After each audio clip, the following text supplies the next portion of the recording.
live, ladies and gentlemen. Live on Needs Knives, we are going to be doing some knife sharpening today, specifically using Lansky supplies. We'll go through some of what that supplies is as people come in here.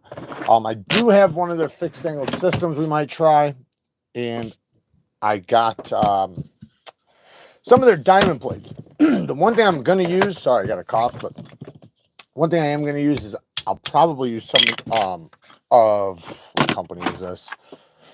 Wedgick angle finders, just because I think the people that are watching, especially the beginners, I would like them to see me doing that. I don't need them, but it does help people a lot. What's going on, guys? Thank you guys for joining. I appreciate you guys. Please hit the like button.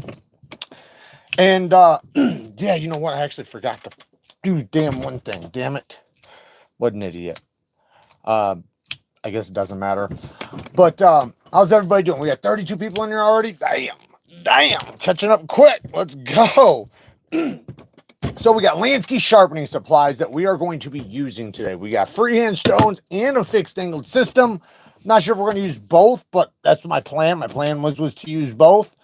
And the first knife I'm going to tune up is the new version of the Hector. This is a great model from CJRB. It's kind of like a budget bug out, you know, like if you wanted to think about it, just like of a standard knife, which a bug out is nothing special aside from then just being a great knife, right? The shape is a normal shape. This is a little bit of a different shape, more of a sheep's foot. The bug out is more of a spear point or a drop point, but same purpose though. It's going to work very similar. They're going to be around the same similar weight. The bug out's probably a little lighter. No, I'm okay. Thank you though. I know, I appreciate it, baby. I used to use Lansky. This Lansky was the first sharpening system supplies that I ever used. And it was actually this exact system, but the aluminum oxide system, which I do have over there. I just prefer the diamonds. So if I'm going to use one of their fixed angle systems, I'm never going to use one of their Arkansas stones or their aluminum oxide stones. I'm going to use their diamonds. I prefer diamonds. Diamonds are my favorite. Not everybody's going to agree with that, but it's just the way I like to do it. And one reason why is because diamonds cut so fast. And I sharpen a lot of high carbide steels, which require diamonds. So it just makes sense. And you know, another thing, aluminum oxide stones and a lot of other stones like Arkansas, they require oil, honing oil. Diamonds don't require nothing. You can use them dry. So especially for beginners, I mean, pros want to use diamonds, but I think beginners especially should use diamonds because, you know, it's just so much easier to use. And in many cases, a lot of times, like a lot of the guys I help with sharpening and teach knife sharpening to, a lot of them got frustrated for years or months or whatever trying to sharpen on aluminum oxide or Arkansas or silicon carbide stones, whatever stones, and could never get anywhere. And I told them, I was like, well, it's because of that. You use diamonds, right? And then the second they started using diamonds, everything changed for them. Everything turned around. Actually sharpened my pyrite light today, even on my ultra budget stones. It took a really good edge. Very cool. No, yeah, you know, the pyrite ARPM9 steel, you can sharpen that pretty much on any stone. You just want to make sure you start with a coarse, right? Start with a coarse, go to a medium, go to a fine or not, but you want to start with a coarse. The biggest mistake that people make when they start sharpening is they start with a medium or a fine grit. I can't tell you how many times I've seen one person do a whole video trying to, it was kind of ridiculous. They were doing a sharpening video for like the first time and they started at 1,000 grit. And I was like, what is going on? And I kept thinking about like, this is going to take like forever. And the video while going on, they never got the edge done. And they wound up saying that they thought they were doing something wrong. And, you know, obviously the people in the comments let them know, you know, no hard feelings or anything. Obviously they just didn't know, you know, but that's the thing. You always start with a coarse. And a lot of people in sharpening content, they might start with 1,000, right? Well, that's because they've already reprofiled their edge. They know how to sharpen, they're reprofiling the edge. And then the third biggest thing, they're having a super thin edge. A super thin edge, like on a chef knife, can sharpen really fast. So if you've already reprofiled it and it just needs a touch up, or it just needs, you know, a fresh edge put on it, you can do something like that. But most people aren't them. Most people's problems are a dull pocket knife or a dull knife that's going to be thicker behind the edge that will take a lot longer. Curtis, been a member for 30 a month with the Spartans. Currently have a KME and Workshop guided field sharpener, but want to get into more freehand diamonds with 8x3s. What's the best bang for your buck 8x3s? These aren't quite 8x3s. They're 2x6. So these are good if you're on a budget, because there's 2 stones here. So these are actually pretty good, and they're actually really affordable. But otherwise, Ultra Sharp, I think, is a great budget setup. They have a 3-stone setup for the 8x3 specifically, if that's what you're looking for. Otherwise, my favorite 8x3s are Atomas, but there's a lot of other budget ones out there. This just, you know, a lot of them are going to have grit contamination. A lot of them are going to be not very aggressive. A lot of them are going to wear out fast. So it just depends on what you're going to. I've had good results with Ultra Sharp buying the sets if you specifically want 8x3s. By the way, guys, this video is sponsored by Lansky, and that's why we're using all Lansky sharpening supplies. We can talk about whatever, but I'm just going to be shouting them out every now and then. We're going to be using their sharpening supplies.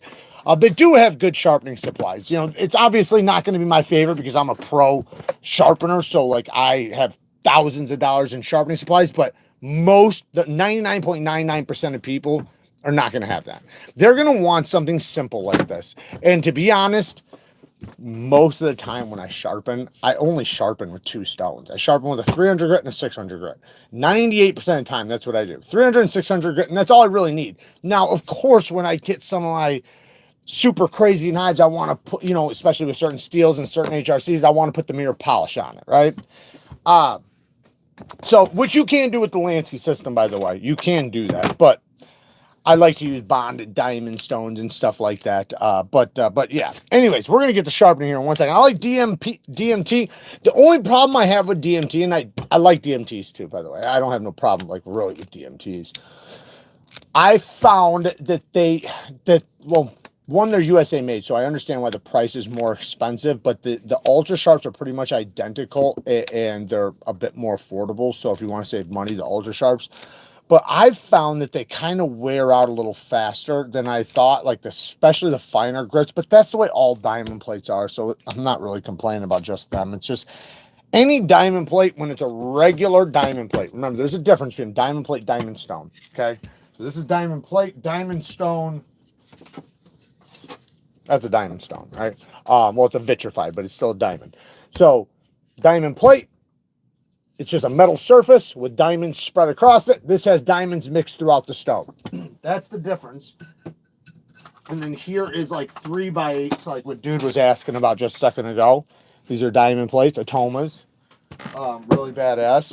But same thing as this. So not all diamond plates are created equally. So you do want to be careful with where you spend your money.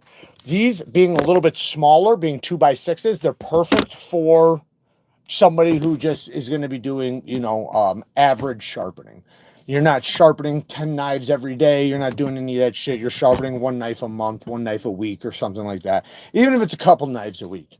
I have the CJRB Hectare we're about to pop open. Have you tried the blue sapphire, Jared? Oh, yeah. Oh, yeah.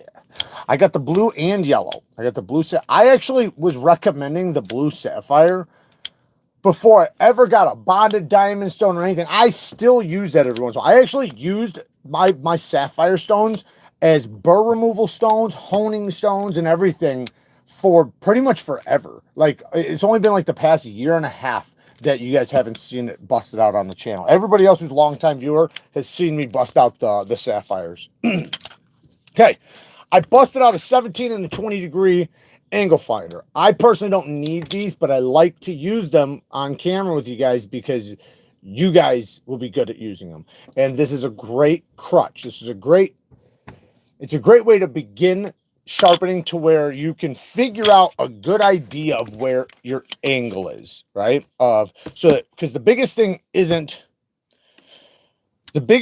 just basically repeating the angle.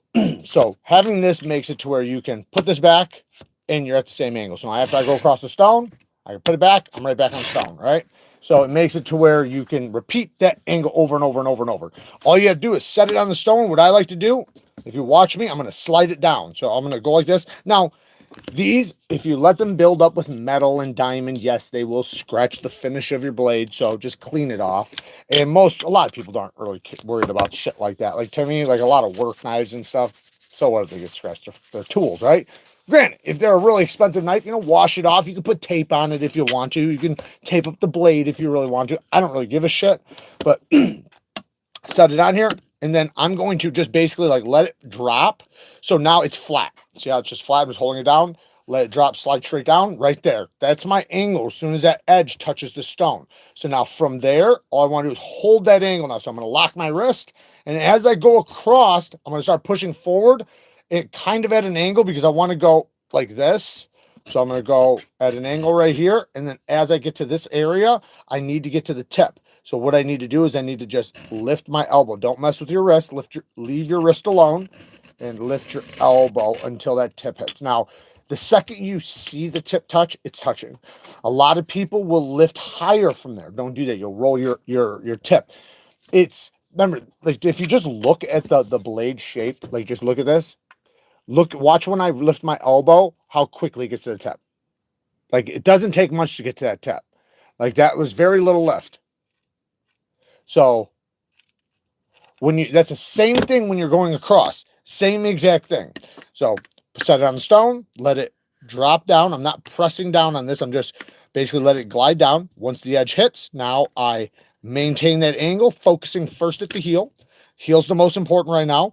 And as I grind the heel into the stone, I'm basically trying to cut a thin layer off of the stone. The idea, kind of like cutting like a thin layer of cheese or something. Going across the stone, I'm going to start going at an angle. As I go at an angle, I'm going to so now my stone's hitting here, right? It's working its way across the blade. But now I won't hit this section unless if I lift my elbow. Bam. And then you can look at it, take a couple passes and look at it. Actually, this is the perfect angle for this. This is going to work out just perfect. Now, these angle finders aren't always perfectly accurate because it's going to depend on the height of the blade, the thickness of the blade, and so on.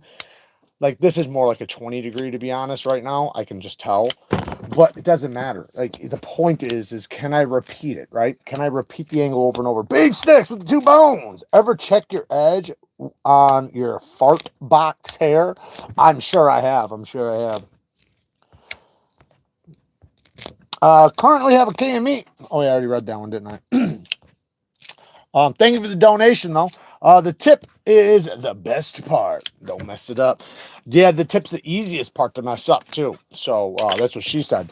But the tip, like I said, when you're going across, if you really need help knowing, like, you're just not confident, go across the stone, and as you're going across the stone, as you start lifting your elbow, right? As you start lifting your elbow, take this finger, the middle finger right here, and just touch it right there at the tip.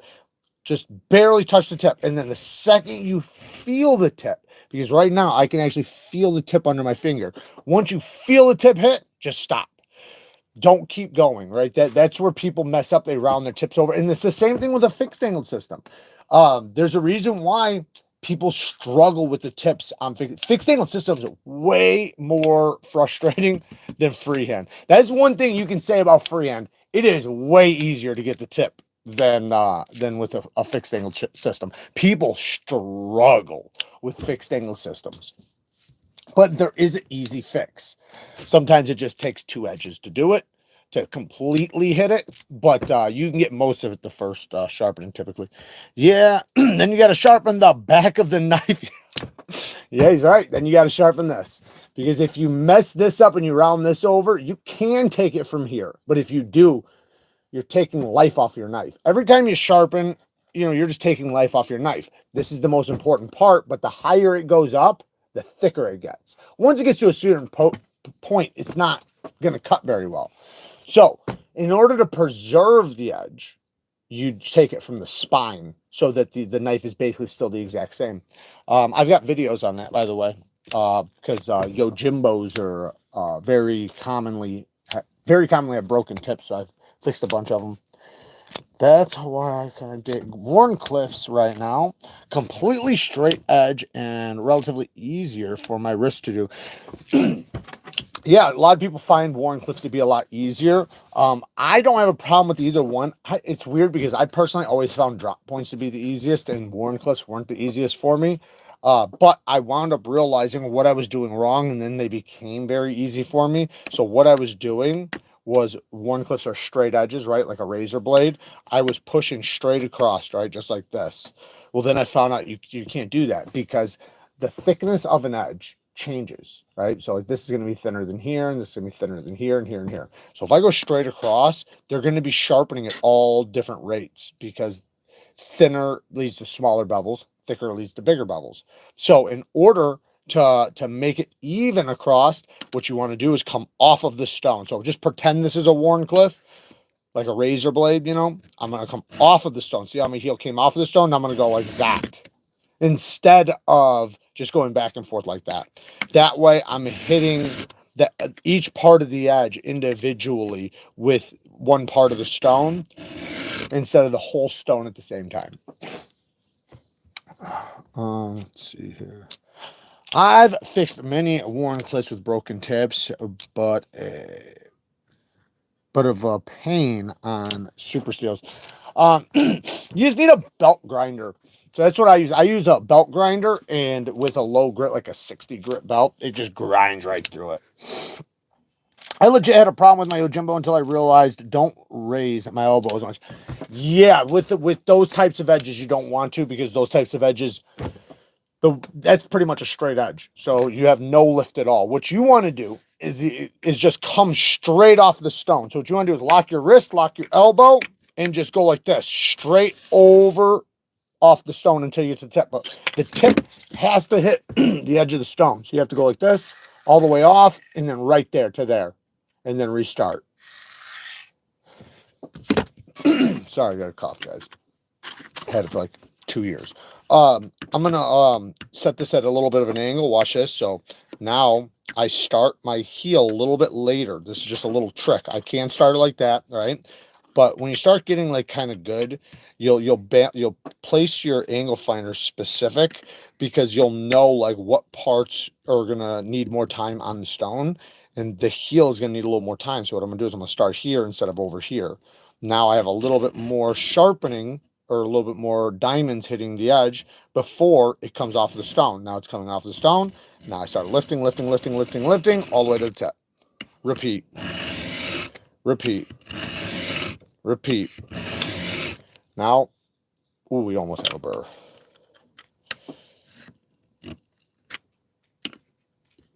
Nice and flat. Lay it down right there. Bam. Bam. Very easy.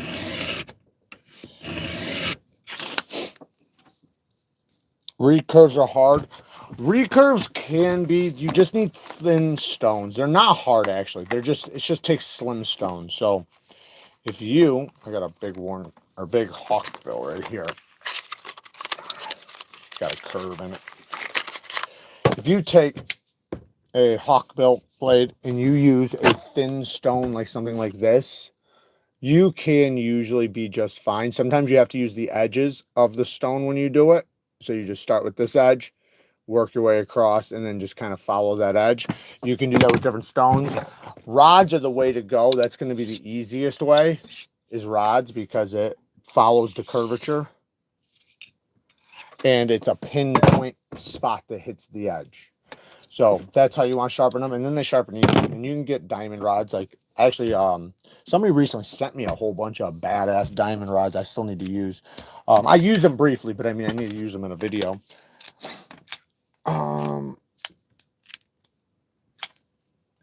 Yeah, let me do that, and it gets sharpening apex, but I couldn't just do that and use the ceramic rod to finish it. Well, typically you don't want to use a ceramic rod to do any finishing unless if you've progressed throughout the grits. What I would use the ceramic for is just a burr removal, and in that case, that can work at any grit. It's just about being very gentle, but yeah, you want to go through like 300, 600, 1200 grit, 1500 grit, 2000 grit, and then a ceramic, or 1500 grit, then a ceramic. Because a ceramic is typically 3,000 to 5,000 grit. Have you a white ceramic, by the way, a white ceramic? This ceramic would be a little bit more coarse than this. This would be more like a 1500 or something. Have you ever been covered in the sticky icky man goo? Also, do you think MC has a thing for Sergio from Gunwoo as they dock each other? I don't know about dock each other, but I'm guessing you meant dick each other. Nope, never been covered in the sticky icky man goo, I can't speak for Sergio and MC. I think they're both great guys. I don't know Sergio very well, but I mean, we communicate, we talk, talking about possibly doing some OEM work with them. We'll see how that goes. Is that Kershaw rod any good? Kershaw rod. Oh, and thank you for the 5 bones, bro. I appreciate it, beef stick. Is the Kershaw rod? What's the Kershaw rod? You're just talking about this? This is it's okay. It's 8CR steel. It's assisted. I don't like assisted, so I personally wouldn't buy it. But if you like assisted and you want a hawk bill, it's badass. It has really good geometry because it has a nice deep hollow grind. It does have super snappy action. But 8CR steel, not a fan. Hawk bill, I like. But the handle material, I'm not a big fan of either. FRN. It is very budget friendly though. It's only $30. Sharpening rod. What sharpening rod though? Any sharpening rod? How would you remove scratches off of a blade? Well, there's different ways. I actually have a video coming up soon about blasting cabinets. You can get blasting cabinets for like $60, and then you'll be able to blast anything, not just your knives, but anything. So I do recommend, if you're worried about getting scratches off of blades and shit like that, just get a little blasting cabinet, then, because it's not like it's just a one-purpose thing. That's something you can use just about anything on. You'll have people wanting to use it, friends and stuff. Charge them. No, I'm just joking. There's different ways you can stonewash. So you take a bucket of ceramic tile and just shatter it, break it up, or you can buy ceramic. It just depends on how much money you got. If you got the money, just buy a bunch of ceramic little pebbles pieces and put them into like a painter's bucket that has a top that spins on, so it's nice and tight. Then toss it all in there, toss a little water in there, toss your blade in there, and shake that fucker up really good. But you have to tape off, or sorry, you have to use nail polish on all the parts that you don't want to get fucked up, like the lock face, the where the bearings or washers roll, where the detent hole is, stuff like that.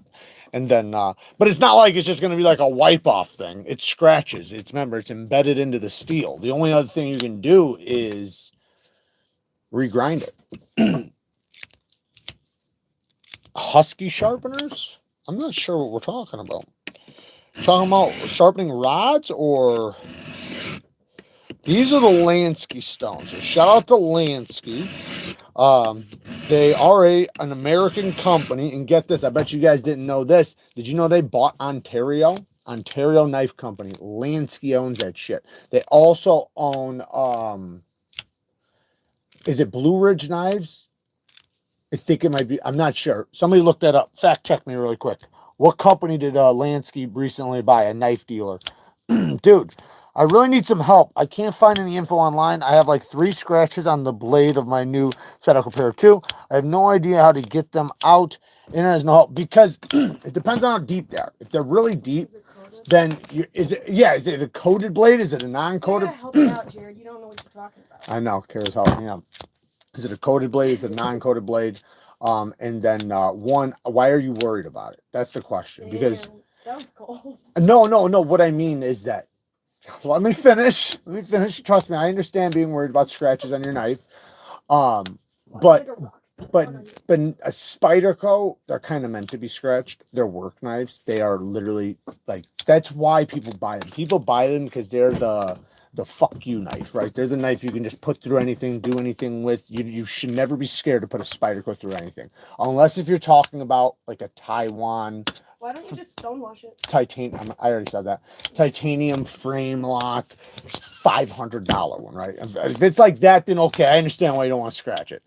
But if it's just their PM2s, Para 3, stuff like that, and it's not only, those are awesome knives. Those are some of my favorite knives. But that's why, because they're such great users. What? Do you remember when you thought they were ugly? Yeah, I still think they're ugly, but they're fucking amazing users. You make them not first. Yeah. Yeah, it took me a little while to come around. Their heat treats are what got me. But and I really like the compression lock. I think I have a Burr. It's hard being It's a left very with the compression.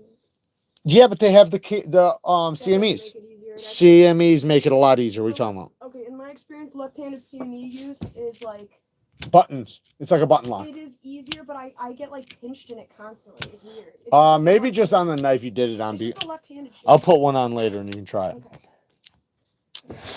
What's going on? All right. So, but yeah, stonewash it. You can watch my how to stonewash video. You can etch it and stonewash it. You could blast it, like I just said, get a blasting cabinet. But remember, it's not like it's an easy task. It's not like you're just going to wipe it off with something. You're going to have to do some work. You're going to have to take the knife apart. You're going to have to either regrind it. You're going to have to, like I said, stonewash it or blast it or something. Or just live with it. If it's a coated blade, there's not much you're going to be able to do but stonewash it. I'm useless. I use the cheaper Work Sharp Elite. I can't do freehand well enough to justify buying good stone. Well, that's the thing, though. You're not doing good freehand because you don't have a good stone. So it's kind of the other way around. But with the precision, yeah, it's a very affordable system. If you want to, you can upgrade that system and get the aftermarket stone holders that I feature all the time. Well, I could grab mine. It's it looks just like this.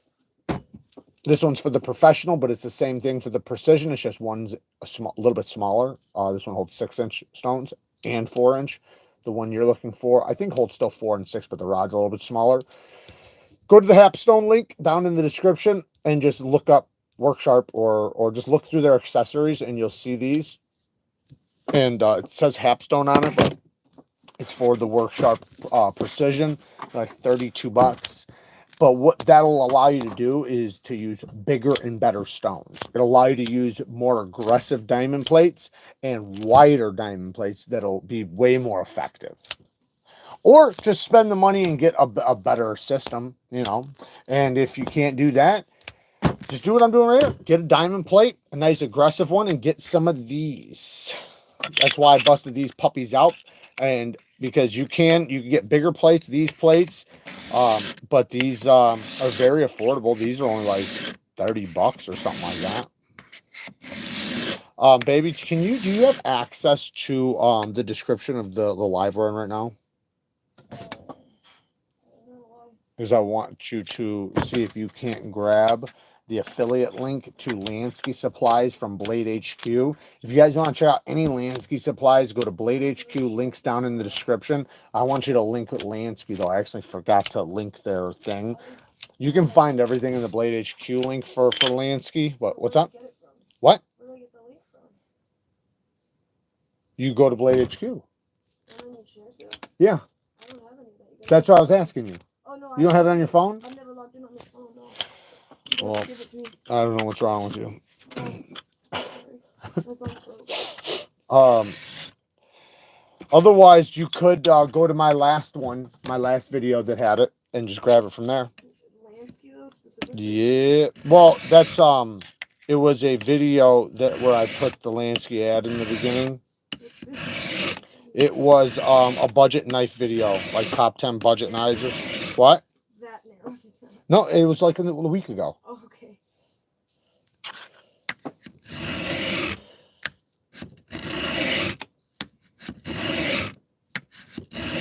Okay, so we got this side done and this side done. I'm just gonna do a little bit more on this side just because this is its first edge.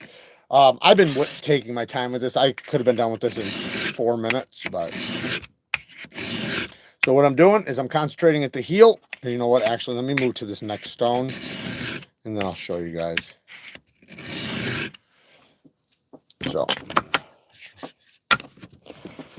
So I worked on both sides, got a burr on both sides, so now I'm ready to switch stones, which I just did.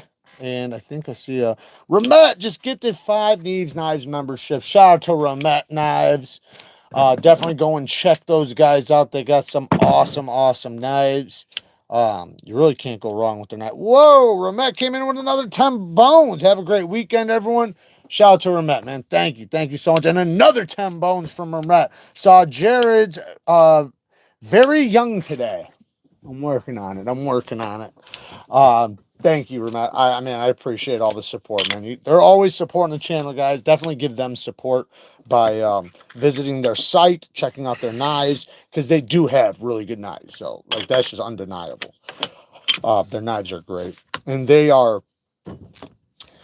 quickly jumping up the ladder. And I'm sure there's some scared companies right now because because most companies aren't doing innovative stuff. They typically do the same old, which there's nothing wrong with that. I think that's fine, but you will always be outpaced or outbeat by companies that are doing new and improved. What's up? Does it just say Lansky or is it Blade HQ? It should just be at the top of the description saying Lansky. Oh, I'm on your last budget video. No, what does it say? What's the name? I gotta go back. New budget knives? No, like a top 10 budget knife video. 5 new budget knives. No, top 10 budget knives. That one was 10 days ago. Is it over 10 shockingly great knives? Yes. Doesn't say anything about budget though. I don't know. No, it's got to say budget or affordable or something. Do you want me to look for it? Well, now I'm going beyond, like, way beyond 2 weeks though. Just try it, baby. Just look. Just keep looking look for up to a month. Just try it, and then see what happens. I don't know. I post a lot of videos, and if that doesn't work, just give it to me and I'll find it. All right. So what I'm doing is I'm setting it down nice and flat. Make sure this is cleaned off. Right. We don't want no diamond dust on there. You're gonna set your knife down, right? Very softly. Let it slide down the ramp until the edge hits, right? That's what I'm doing. So resting it down, letting it slide down. It's hitting right here. I don't care about the rest of this. I only care about this heel right here. I'm gonna grip the knife. So when I do that, let it sit. It's resting. Slide down. Now it hit. My finger is on the spine right here, but my focus is right here on the heel. As I come across, I'm locking my wrist. I do not want to move my wrist at all. I basically just want to use this wrist to go like this. But what I want, so I basically want to use my hips and my shoulders like this. But then when I want to get to this section, it's when I lift my elbow. So that's how we'll get to the tip of the blade. So we're going to go cross, lift, tip. Remember, don't lift up too high. That will roll your tip. Focus back at the heel, going across the stone. We're hitting right here now because we're moving across. We're right here. Once we get to here, we have to start lifting. Now we start lifting. Bam, right to the tip. Remember, not too high. And if you need to, you can take your finger, go across the stone like with this finger, and then this finger, the middle finger, the FU finger's sitting handy. You're going like this, lift. And I'm going to take this middle finger and I'm going to let it touch the stone. So now I can feel the tip is touching the stone. That is the best way to go across the stone easily and efficiently and effectively so that you are not messing up your angle. Did you find it? No. All right. just hang tight. I'll just hang on a second. No, I'm going to try to look for it over here. The only thing is I'm not used to. Said budget was from 3 weeks ago. Baby, I said that it might be that. Oh, I thought you said just like a week or 2 days. No, baby, I just said try up to a month. I did. Okay, you said 3 weeks ago. No, I said that was the first one I saw that said budget, but it wasn't there. What did it say though? What was it? I can't remember now. It's okay. Don't worry about it. Let me just. If I just can't. I just don't know how to use this damn thing, man. I hate this damn thing. Same as your phone. I know, but it's not though. It's not. Trust me, it's not the same. Just put any Blade HQ link in there. What? There's already a Blade HQ link in there. Oh well, then I mean, Then- if people want to use your link and you can't Oh my God, baby. You don't understand. It doesn't sound like it. Lansky paid us to do this live. Oh, right. I'm sorry. This is sponsored by Lansky. We should at least have their damn link in there, at the very least. It's okay. Man, I'm about to break this damn thing. All right, here we go. Let me see. View all. I hate that they changed the studio, man. If you guys are on YouTube or have a YouTube channel, they recently changed their entire studio. And it sucks when they do that stuff, when they're just like, you know what, let's just stir some shit up. You know, just change everything on your phone or change everything, you know, in a system that you're used to and you're programmed and you get to it. Now it's like, how do I even use this thing? Just be part of the beta testing, because they send out the beta testing to a bunch of people, and then they are deciding, like, and giving feedback on what's good and what's not about the app, and that's a lot of times where they base a lot of their, like... From what now? What exactly? It's called beta testing, like when a program or a game or some sort of software needs to be tested but it's not done yet, they'll send it out in its alpha phase. They'll do like an alpha 1, 2, and then like a beta, right? So beta's like, it's pretty much usable, but it's not polished. Yeah. And they'll see and get feedback on features, right? Like, this is something we might put into the real app, right? But okay, we've been invited to do it before. I just didn't know that okay, you so would it's buy after so much this. with experimental features, you know? Mm-hmm. I feel like you would just break your phone, like getting mad at it for like being experimental. Oh, right there. 10 pocket knives under $100. How long ago was it? I don't know. I'm grabbing it. This should be it though. Yep, there she is. The only thing is, I don't know if I can put that link in though, man. It's yeah. Hang on a second. I'm just trying to grab this link. Sorry, guys. Give me 1 second.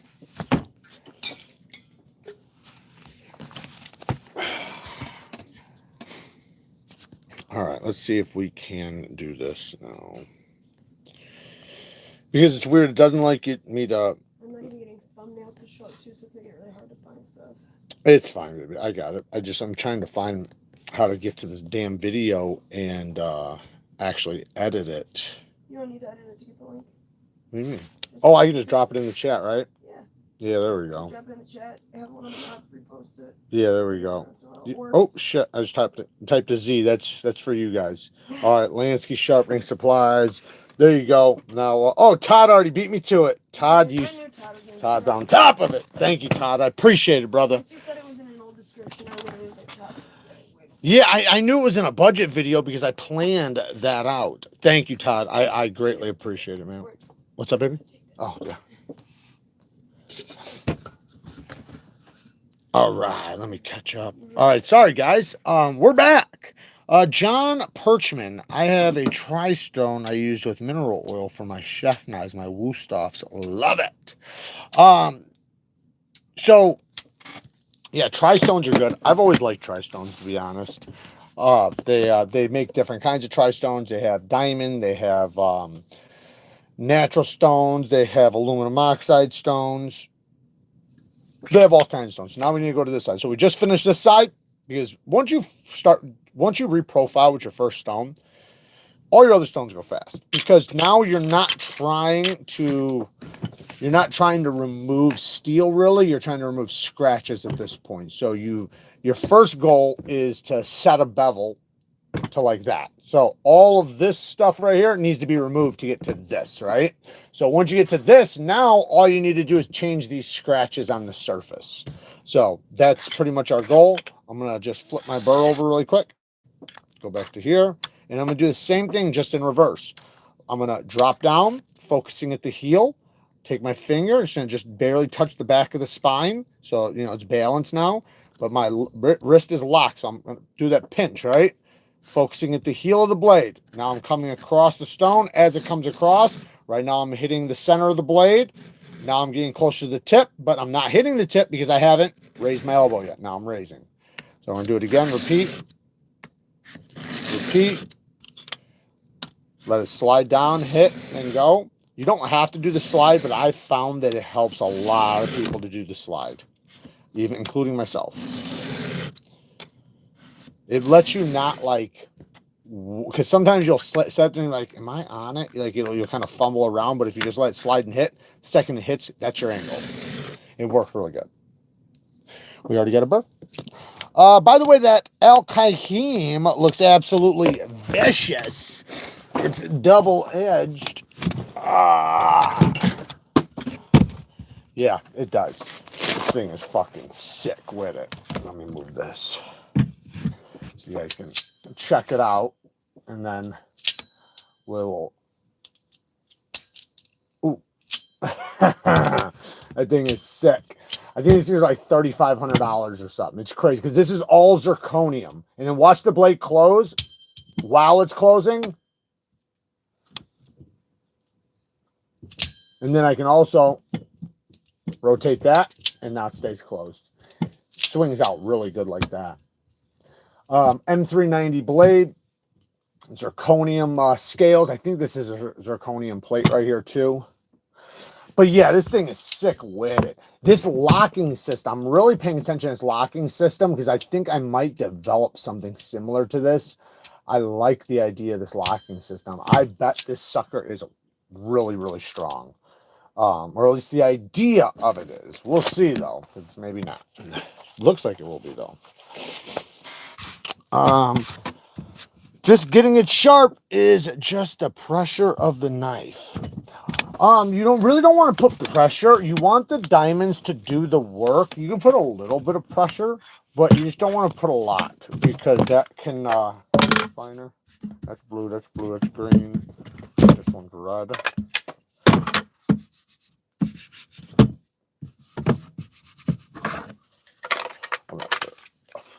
So what I'm going to do from here is I am going to see if I can just remove my burr. I might, you know what? Actually, I want to do one thing. I'm going to go back on here. This one's a little finer. I'm going to go back on here, and I'm just going to do a couple light passes just to make my burr smaller, basically. So I'm going to do a couple gentle passes.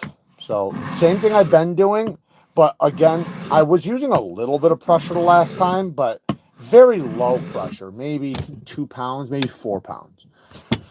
Very light pressure because you can add all the pressure you want. The problem is can you maintain your angle, right? The more pressure you put on a knife, right?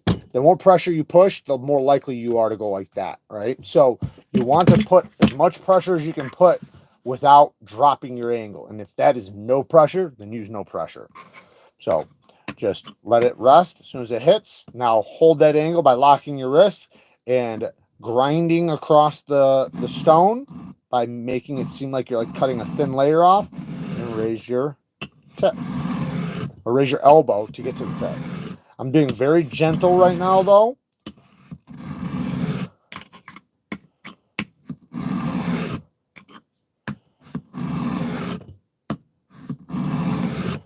And it will go a lot faster than you think. Just don't reprofile something thick for your first sharpenings. Always go with something as thin as possible.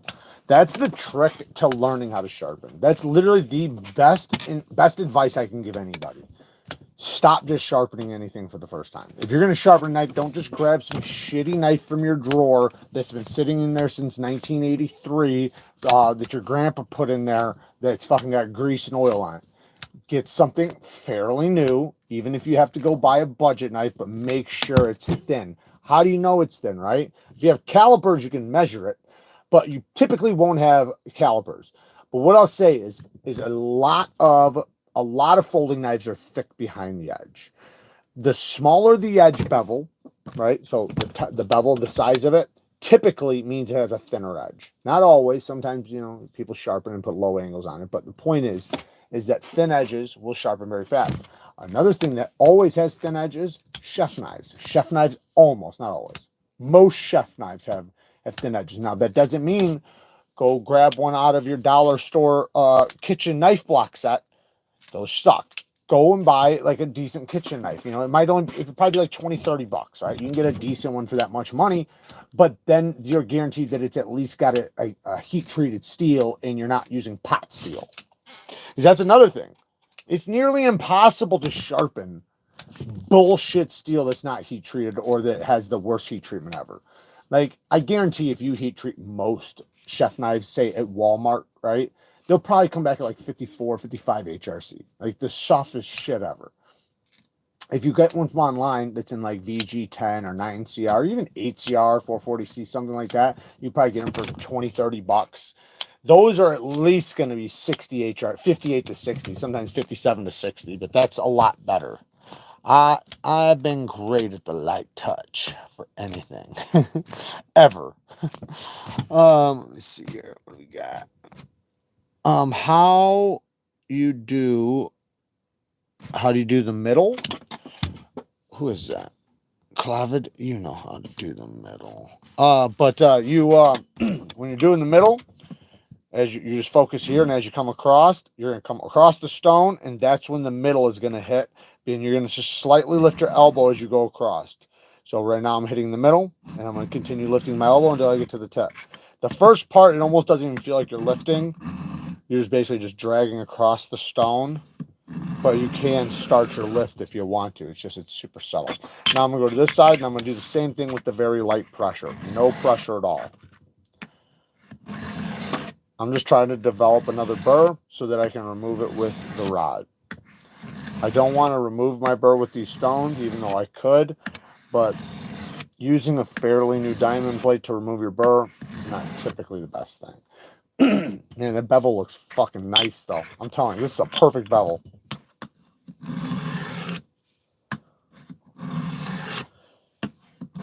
Okay, we're pretty much, I think we're ready. Let's see if we can't remove this damn bevel. Or remove this damn burr, I should say. So I got this rod. This is a medium ceramic rod from Lansky. You can use any ceramic rod. These are very thin, so they tend to work on like big serrations and stuff like that. I think they have some white ones too. They even have like one of those blocks where you can put the ceramic rods inside there and just hold the knife straight like this. One of these.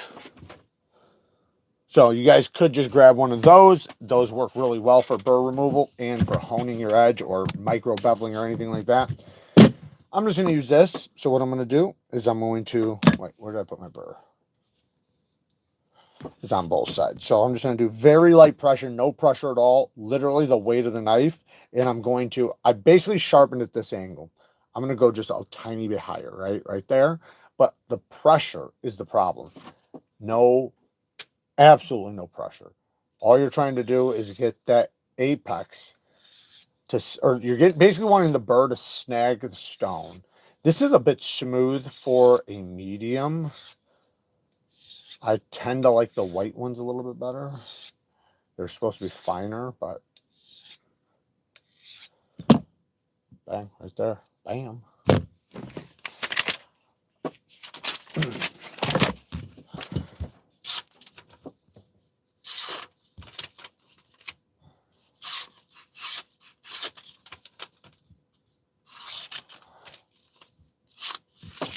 Nice.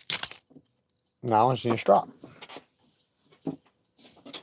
Now I did grab a Lansky strop. They have these. They have regular strops too, but this is just a little piece of leather that goes with their fixed angled system that you can go like this with. But I don't have any compound on there, but I could put some on there. We already got some on here though, so.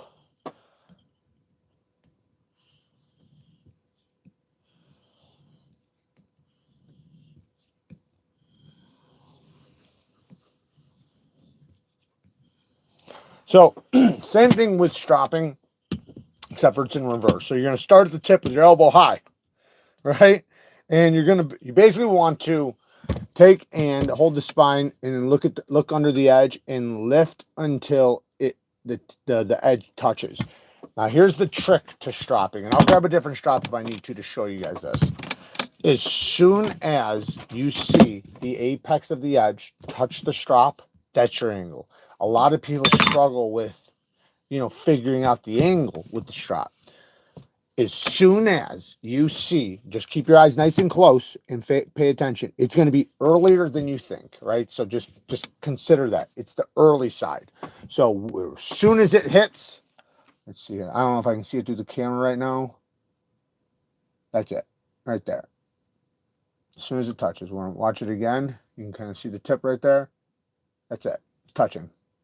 So as soon as you see a touch, that's your angle. And then you focus at the tip. And then I'm going to hold just a little high, not up here, right? Just a little high. And then I'm going to drop my elbow and pull back. So now I guarantee, and my wrist is locked again, because remember, once I get the angle, whatever the angle I pick, so like right here, right there's my angle. I locked my wrist all of a sudden. As soon as I get that angle, my wrist just gets locked, and now I'm like locked in a position. So now I can pick it up, drop, pick it up, doesn't matter.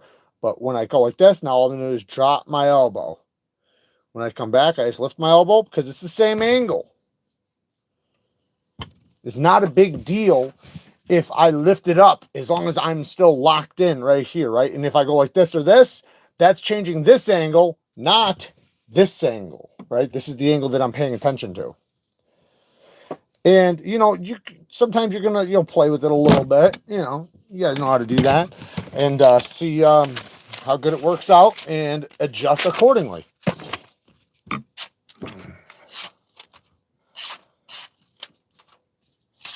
It's a nice toothy edge, but being AR PM9 steel, that'll work really well. This stuff likes a nice toothy edge. Ooh, that looks beautiful, man. I wish the lives were a little bit better with the quality. It's a beautiful scratch pattern right there. Absolutely beautiful. Beautiful knife, too. These things are really good. Great budget knives. Now, let's use the good old-fashioned Lansky fixed angled system. I haven't used one of these in a while. Not, I mean, I used it in a video, but I haven't done like real serious sharpening on it in a long time. But like I said, I used to have one. I grew up with this. The diamonds, in my opinion, are the better way to go. They actually do have some pretty good diamond plates. Like this is very aggressive. Very aggressive diamond plates. I like that. I don't know what this one is. This is their extra coarse, probably 200 grit, I'm guessing. So we have this. Now all we do is we go like this from the bottom. We're going to loosen this up, make sure it's not in the way. Go from the bottom. Started from the bottom, now we're here. Lift it up, and then we might adjust that here in a second, but find your little spot. I basically want to go beyond the stone. So some people like to, how's it go? Wait, am I doing that right? Yeah, I think you want to go a little bit above. We might adjust that. Then, if you're going to get this set, because this is an affordable set, get this. Always want to get this. It will come with this. And then you just take this, put it right in there. And now, we're going to bring this back really quick. So it's going to slide around. Yeah, that's a little better. Now, we will take this little doohickey.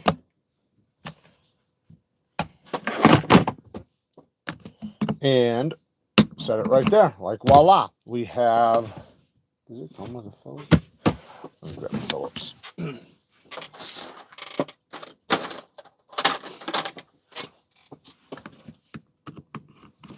So you just go like this, loosen it up. You can use this to like kind of grip the blade for a second while you're getting ready to screw that in. Let me think of a knife. So this is a knife I'm going to be sharpening soon. It's one of my cousin's work knives again. He tore the edge up, which I absolutely love to see. So we need to fix it up. It's got tons of micro chipping. So we're going to give him a tough edge this time when we do it. Let me grab a knife. What knife is this?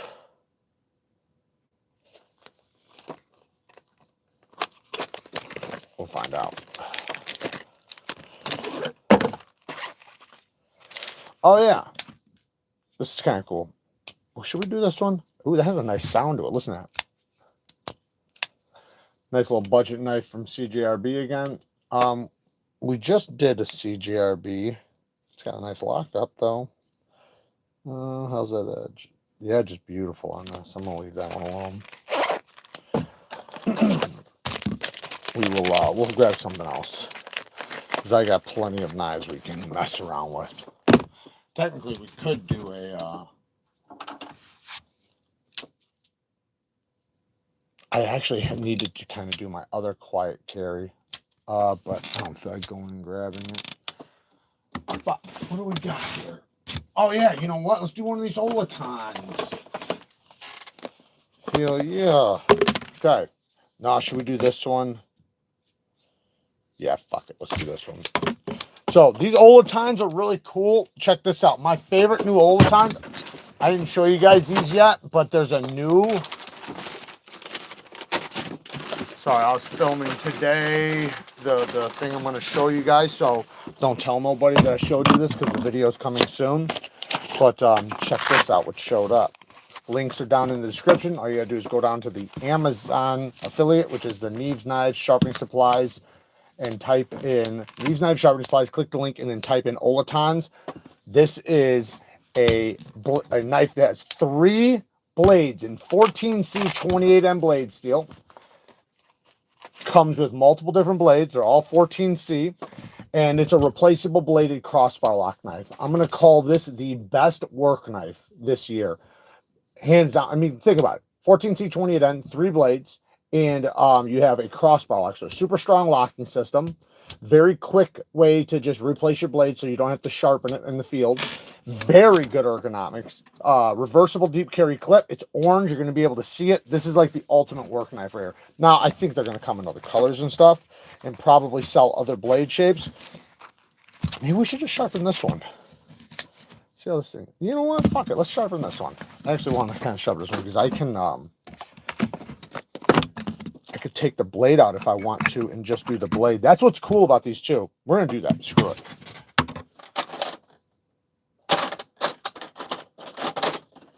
So, if you look...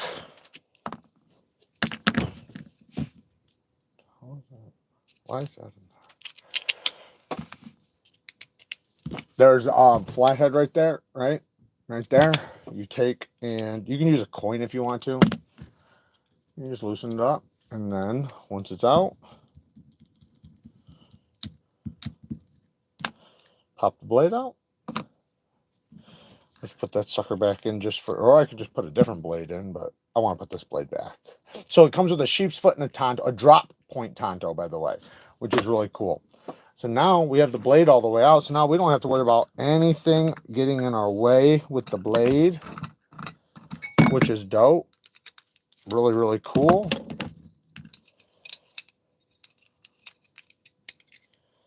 I could tape this, but again, this is like a work knife. I'm not worried about scratching it.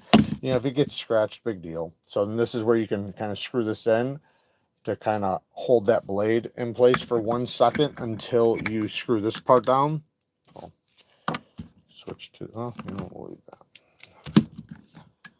And then anchor that down like that. Now, that blade is rock solid. Then, there's different indicators right here. What are they?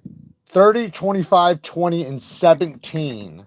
We're going to try the 20 because these stones are not super wide. So this is the one downfall with a budget system, right?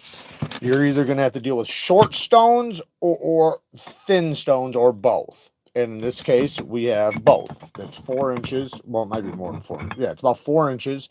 And it is about a ½ inch wide. So you can go like this, and then you can just grab it like this if you want to, and go just like this, you know, but you can also grab it and put it in there, which works out really well, because now you just kind of push backwards, and just sharpen her up. You might have to adjust it every once in a while to make sure that your rod is tight, make sure your stone clamp is tight. That's the thing with budget systems. You're always going to run, no matter what. This is what I always say. Like when people are like, why would I spend $600 on a sharpening system? You're just getting rid of frustrations. That's it, right? Like right now, you see this moving? That's a frustration, right? There's all kinds of little frustrations with sharpening systems specifically. So if you want the easy sharpening, the one that doesn't take any learning or, you know, years of learning or 6 months of learning or months and weeks and hours and hours and hours of learning, if you don't want to have to go through that and you want to be able just to buy a system and understand it at a very small level, you still have to understand sharpening to some extent. Well, then you're going to have to spend a lot of money or deal with frustrations. Pick one. Pick which one you want. Some people don't get as frustrated as others. Some people like me go crazy over frustration. So that's an understatement. I am not a patient person. Well, unless if I need to be, but I'm not patient. Even that. No, I'm patient like with certain things. Like if I'm hunting, fishing, something like that, I'm very patient. So it's enjoyable. That's not necessarily enjoyable. It's just that I understand. I have a hunting spirit, so like I understand what it takes to catch. If you want to catch it, this is what it takes. So the work in itself is actually, you know what? No, the hard work in itself is the patience. But when it comes to doing other things like computer stuff or anything like that, and you think I'm like really good at that, man, I get fucking frustrated. I get angry. I get fighting angry. I can't stand it. Oh wow, I already got a burr. See, this is the difference between diamonds. If I would have been using the aluminum oxides, even though they would have been the first time they were being used, right? So they're very aggressive as they're probably going to be forever, if not until I reflatten them or whatever. They still wouldn't have been, I'd still be working on this for a while. That's the difference with diamonds. Diamonds are fast. Now, I also chose an angle that was smart because it's not a high angle. Now, that makes me kind of want to adjust down to the 17, which I think I'm going to do. I'm going down to the 17. Hopefully it's not too much of a difference. Especially with these new diamond plates like this. Once diamond plates wear in, then they don't cut as fast. They still cut, though, faster than other stones. Now, one thing really quick, just a trick, and I'll get to some comments. When you get to the tip, here's the thing. This is the thing with any fixed angle system. I don't care what fixed angle system it is. This is the magic. You need to make sure that when you get to your tip, and you see me going like this, by the way, I'm not going to continue. I'm going to blend. You're going to see me do these numbers, right? Because I'm working on specific points of the knife and kind of going in sections, but I'm concentrating. I'm doing 4 or 5 passes here, 4 or 5 passes here, 4 or 5 passes here, and 4 or 5 passes here, right? Then I blend it all in. When I get to the tip, either when I'm doing, you know, my sections, or if I'm blending, I stop the tip in the middle of the stone. I never, ever let that tip go past the center of the stone. If it ever goes past the center of the stone, it will go like this. And when it does that, you just rounded your tip, and it's going to take you a fucking hour to fix it. If you do it twice, I mean, there's times where you have to regrind it. So be careful with that. That's why people mess up their tips. That's why we were talking about earlier when I was talking about fixed angle systems. The hardest thing is getting them tips. All right, let me get to this, and then I'll speak a little bit more on that, because this being thin would be the hardest one to do it with, which, you know, just the frustrations. Like I said, if it's a wider stone, obviously you can stop on time, but that's why you're just patient. Be patient. Watch it, you know, and don't be afraid to take your finger and hold this down a little bit. If you want to be very specific with your angle, you're going to go like that. You see how my finger's like that? So now I know I'm not going like this, because those are different angles. All that is different angles. But if I just lock it down at the bottom of that, now I don't have to worry about the angle changing as much. And then I can put pressure on it like this. So when I get to the tip, it's not just flying all around, right? I can kind of put a little bit more pressure on it and slow it down a little bit for myself. And I can focus on tip and make sure I'm not going past that center of that stone. All right, Neeves Knives, do you happen to have a spare center clamp for a TS Prof KO3? No, I got spare single clamps, not spare single. I got spare clamps, just not the spare single clamps. I got like these clamps and these clamps, and then the clamps that are on there. Yeah, I don't have a spare single clamp, though. If I did, I'd hook you up. Are you a member? Yeah, you're a member. Yeah, I would have hooked you up if I had it. Let me think what I got.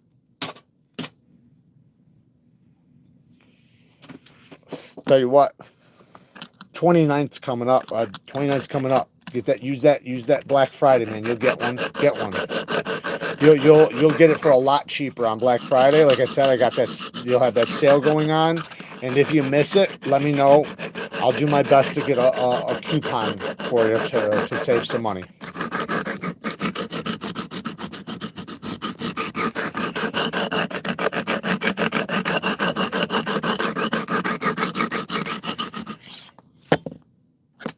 They'll work with me if I really ask. You know, if I ask them to hook it up, they will.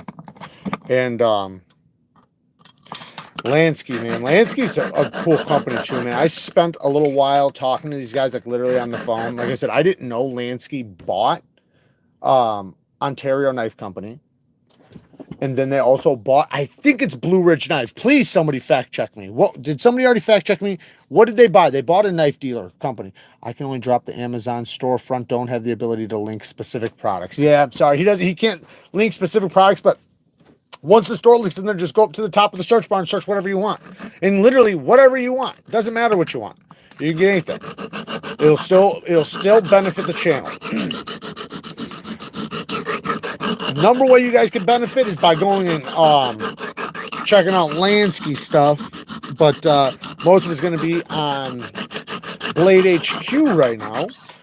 But you know, that's only if you need some of their sharpening supplies. But they are a great company, man. Like you said, there's other ways. You know, like I said, Ontario Knife Company. They got knives, Blue Ridge Knives. I think it's Blue Ridge. Please, somebody fucking fact check me on this. I need some fact checking. I've never been great at the light touch for anything ever. Well, you know what? That's okay. You just gotta practice. Practice makes perfect, right? Practice makes perfect. A light touch can go a long way with specific things. But I know what you mean. I've always had a heavy hand myself. But you know what? It's just the best time to practice, right? So now we flip it. So I got a burr, right? I sharpened, obviously, this side. And now I can feel. There's one cool thing about this. I can just pick it up, especially with the removable blade. And I can feel the burr is from heel to tip. Now, the tippity tip might need a little bit more, but we got another diamond plate coming up that'll get it. Yeah, she's good. So now we're going to flip it over just like this. Lock it back into that 17. It's 17. And now we're going the opposite direction.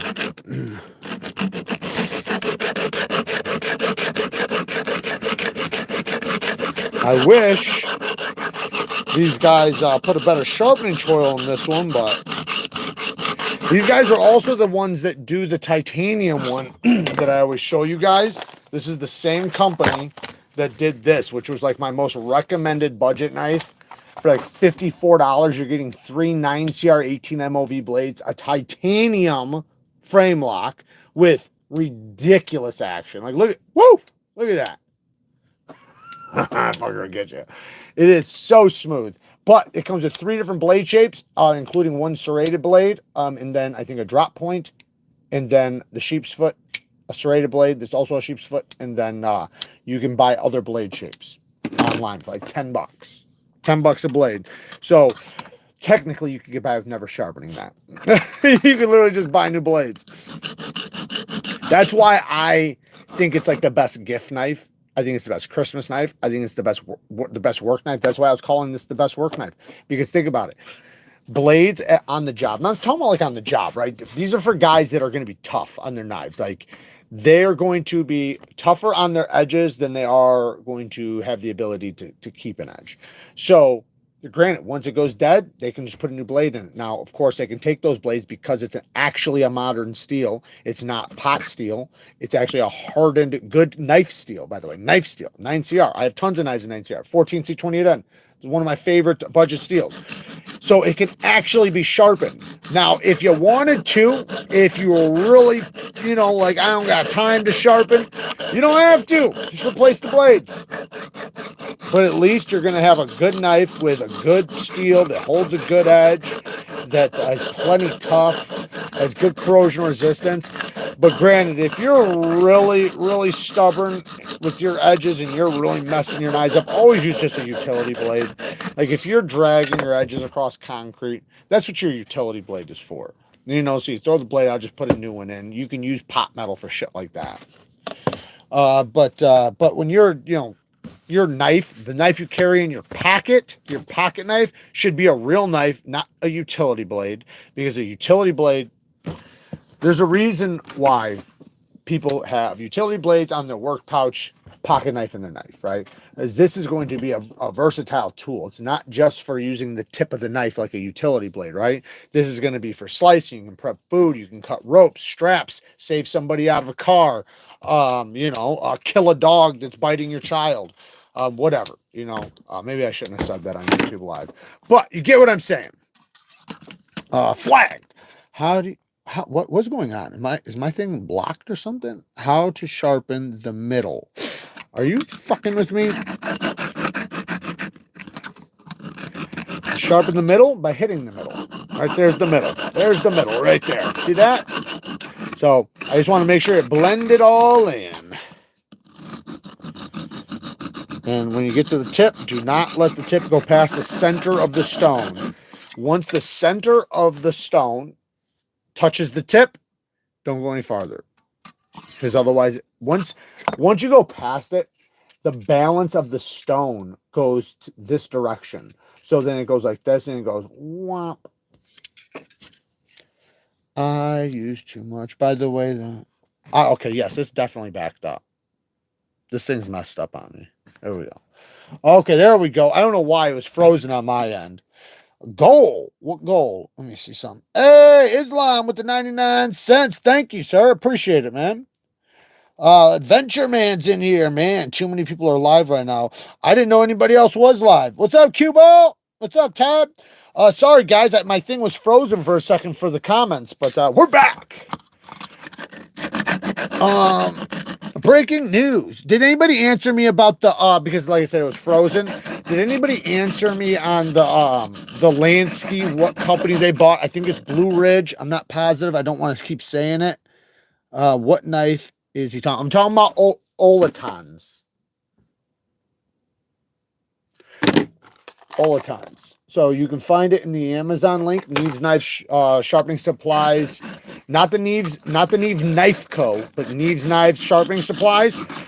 You can just, that's Amazon. Just go there and type in Olatons in the top of the search bar. Olatons, and these will pop up. Super affordable. Like, I have the knife we sharpened earlier has basically a 9CR, right? So that's the same thing as this, right? But it's about the same amount of money, except you're getting titanium frame lock and you're getting 2 other blades. With this guy, about the same price, if you're getting 14C, which I personally like better, and 3 other blades, or 2 other blades, and same lock. So, you know, just if you just think about it, right? It's like, it makes sense, man. It's a great value. Samuel, what's up with your last name? Samuel Comstock, 2 bones. Thank you, brother. I appreciate number 1. I appreciate it, man. Thank you so much for the donation. You're fast tonight, Todd. Todd's always fast. Banana Pajamas was timed out. All right, Banana Pajamas, you better settle down. Can anyone tell me what pocket knife you saw? So I'm talking about the Olatons right now. Where is... are you not amused? Hit the like button, people. Thank you. Yes, if you're not amused, hit that. If you are amused, hit the like button. If you're not amused, hit the dislike button.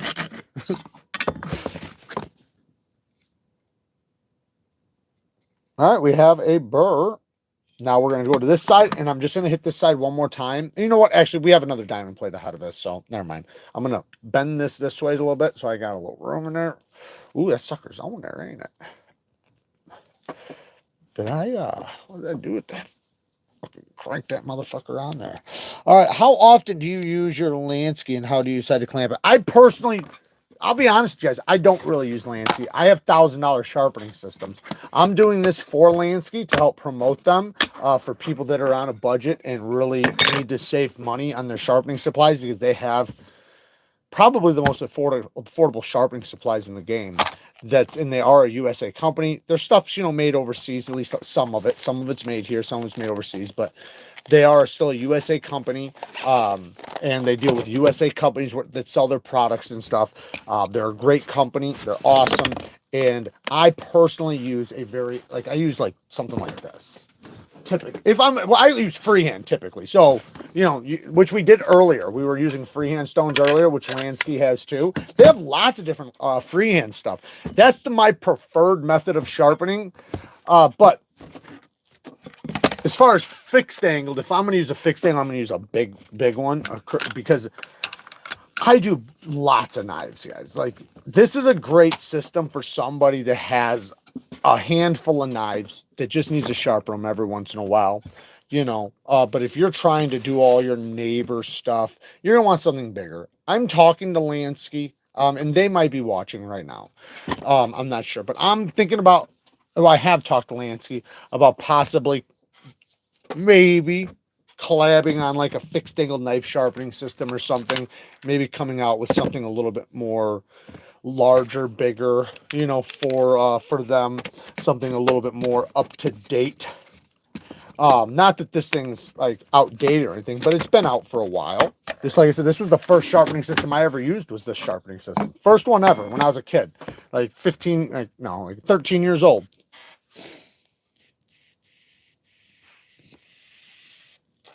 First, dude, I rather use the older timers stuff.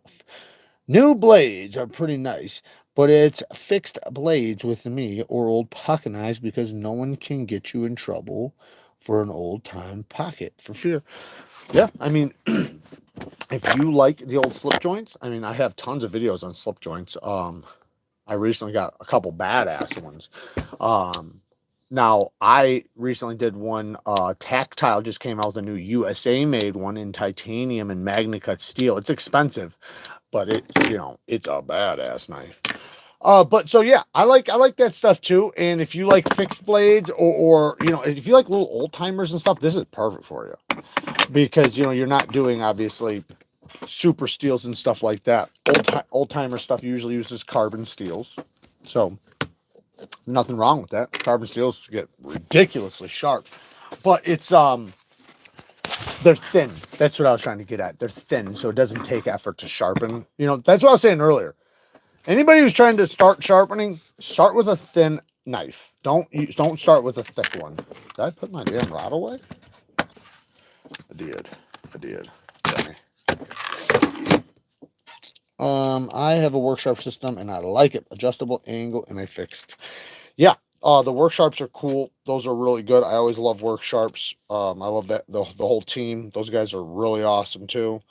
All the sharpening companies, to be honest, all of them are awesome people, man.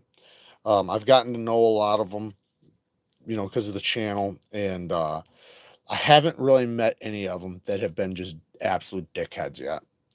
So, and that says a lot because they typically won't work with me if they are dickheads. Because I'm critical, because like they know that the chances of me being honest is definite.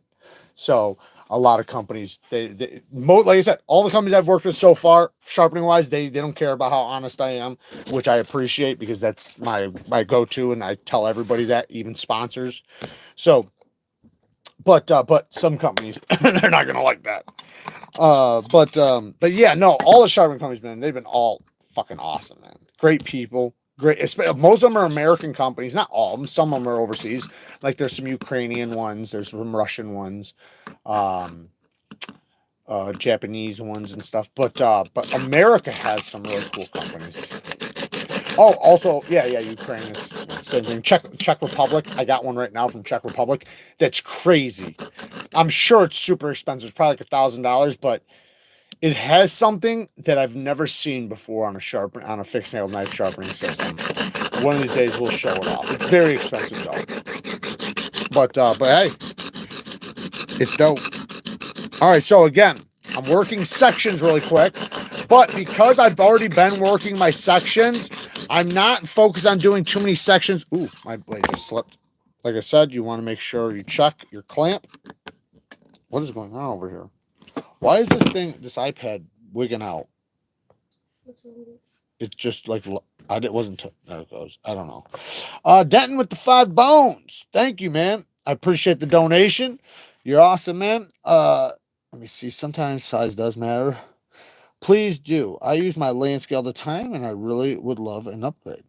Yeah, definitely. What's up from Texas? What's up, Texas? Been on a binge of your videos lately. Keep up chasing the dreams, bro. Thank you, man. I appreciate it. And that's awesome, man. Thank you for the support. David Jewell with the 5 bones. My chats have been freezing all night. Mine just did that, but it was just the chat. Like, I wasn't frozen. But I got a serious problem. Once I picked up the misdemeanor, I can't stop flipping. Ting, ting, ting. Yeah, I gave myself a pretty good little schmitty on the thumb. I had to stop. It started getting bad because it's like you'll wear out your thumb or finger, whatever you wind up using, you know, depending on that. Starting to ring in my head. Yeah, Kara started getting angry. I didn't get angry. It's just She was like, angry. Damn. Well, no, you know why? It was because it was so manic. Like, ding, ding, ding, ding, ding. It wasn't like a good rhythm.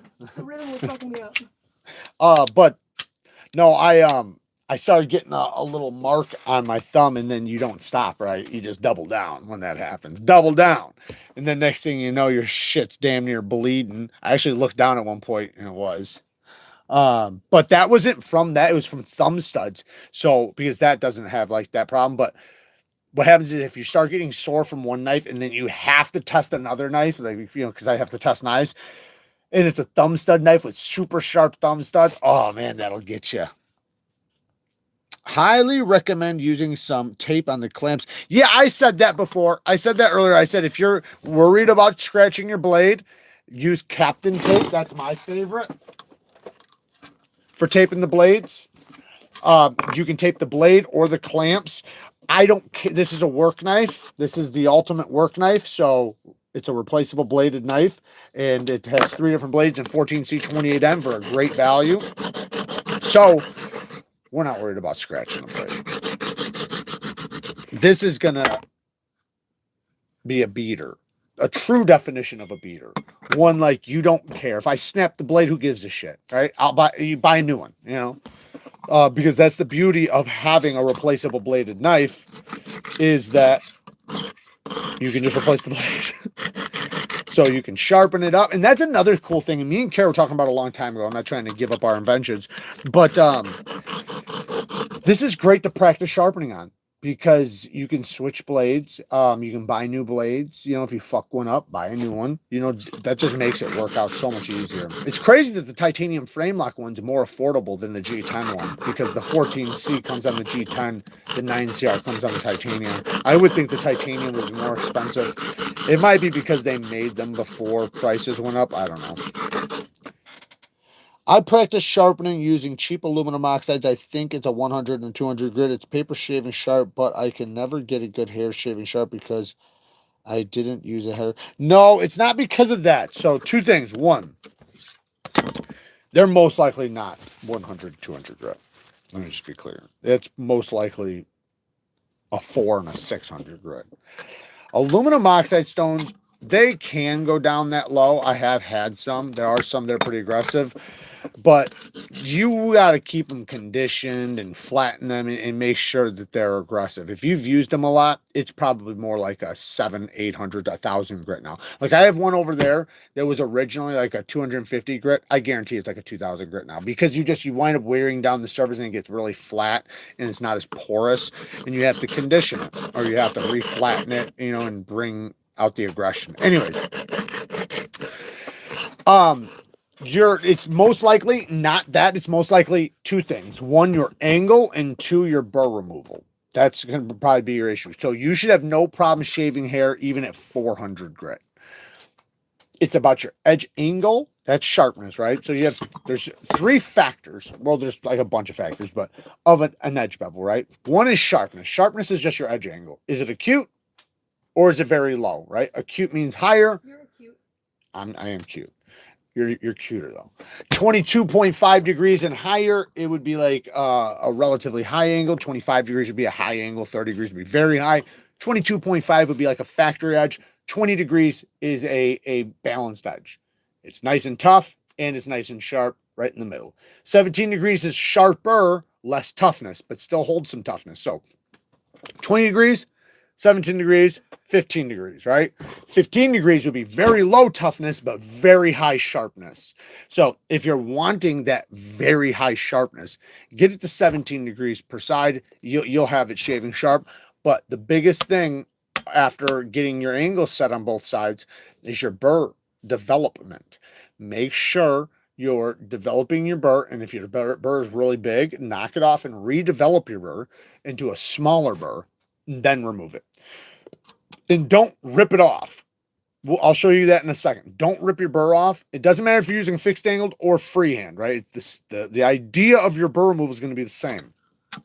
And I'm going to show you here in 1 second. Because you don't want it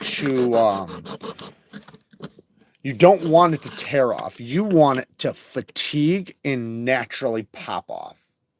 Or diminish, one of the two.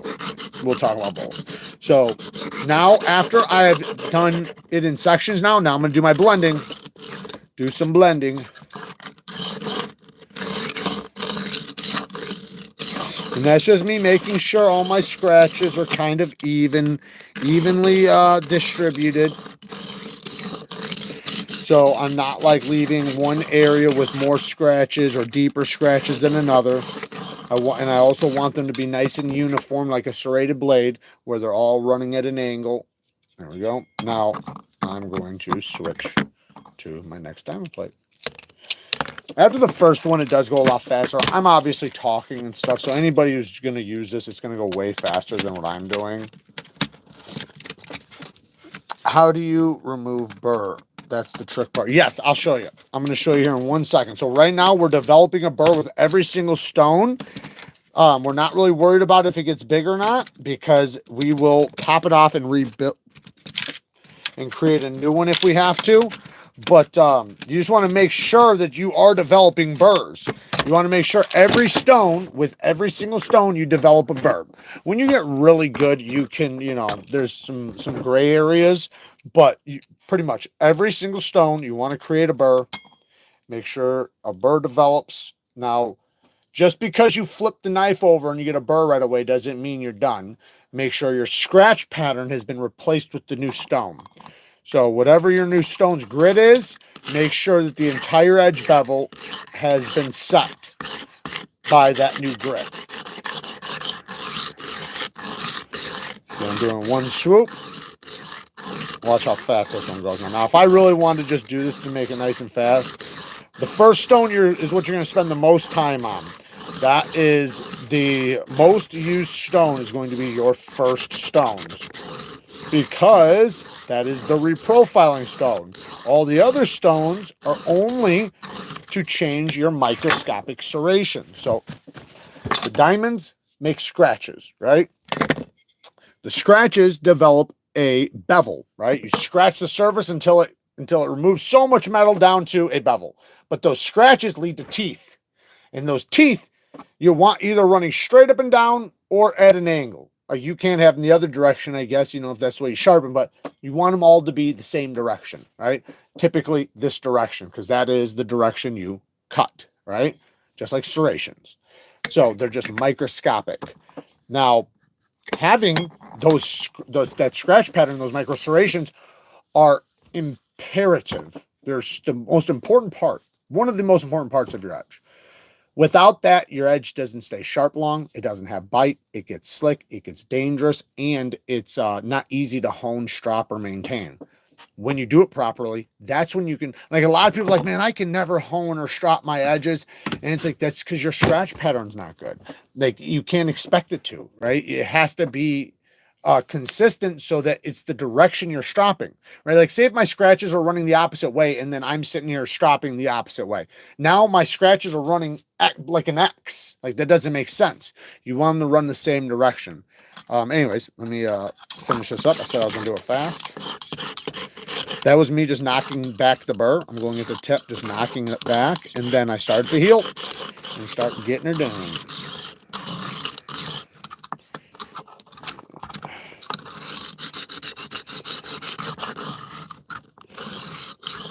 I'm not as good as with this direction as I am the other one.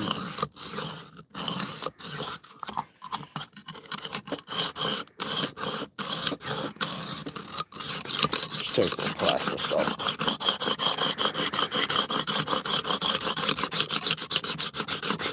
Diamonds typically will replace the scratches pretty quickly. We're almost done, guys. Don't worry. We'll be doing the burr removal here in 1 second. This is the fine, and we're switching it right now.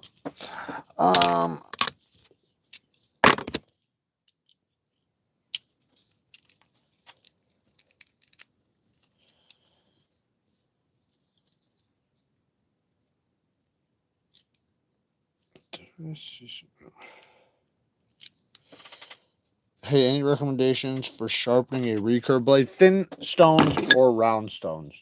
I have videos on it if you want to watch. These are good too, thin stones. So you either want very thin stones like these. Like most stones are a lot thicker than this. Like most fixed angled stones are going to be like this big, right? These work really good on a lot of recurves, but if it has a ton of recurve, like if it's like super curved, you want to use a round stone, like a round diamond rod, or get a set of round stones. There we go. All right, now again, this is the final part of the edge, right? After this, we're removing the burr. So now I want to make sure I set that up. So one, my burr's attached right now from heel to tip right here. So what I'm going to do is I'm going to flip my burr over because I don't want it in the way. So I'm going to start at the tip and just do a very gentle pass, just like that. That flipped my burr right there. Bam, it's already on the other side. So now I'm ready to work on this side. And I'm going to work on this side until the scratches are replaced with this fine stone, which shouldn't take long because it's still diamond and it's a new stone. We're starting to move again. Like I said, always adjust that, always check that, crank that down. Don't use a lot of pressure, and that shouldn't happen, but it's going to happen. That's one of those frustrating things I was talking about earlier that happens when you save money. You want no frustrations? Get ready to spend a lot of money. All systems come with frustrations. The more you spend, the less frustrations. Now, I'm going to do the same thing on this side that I did with the other one. I'm going to flip my burr over like this. That's it. Very gentle. And now I have it all open for me to finish this edge. And then we're going to do the burr removal. We're going to fatigue it and then knock it off.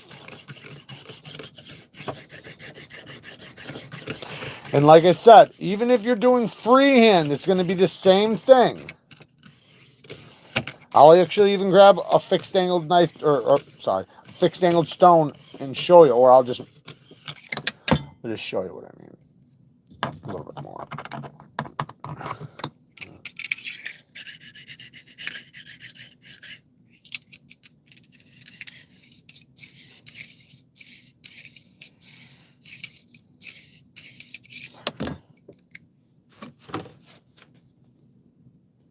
Yeah, looks pretty good. All right, now, burr removal time. Okay, so we have a burr. The burr's on this side because we just finished this side. So the burr's on this side. It's always on the opposite side. We're going to start at the tip again. This time, let the stone sit there. It's the stone's job, not your job now this time, okay? Start at the tip. No pressure. Let the weight of the stone touch the apex and go like that. And I'm going to show you the freehand way in a second. Flip it over. Do the same exact thing. No pressure. This is where people fumble the bag, is the pressure. No pressure. The burr doesn't need any pressure to be removed. It just needs to hit the diamonds. That's it. Remember, it's already a loose piece of metal.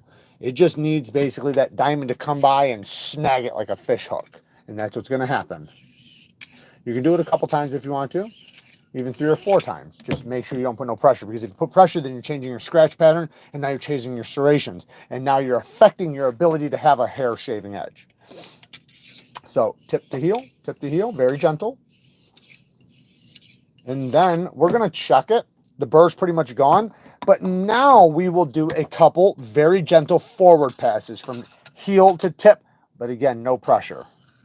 Remember, we're not trying to change the scratch pattern. We're only trying to remove any loose metal that's at the apex. Because remember, you reveal your bevel. Your bevel isn't just like set and now your edge is sharp. You reveal a sharp edge.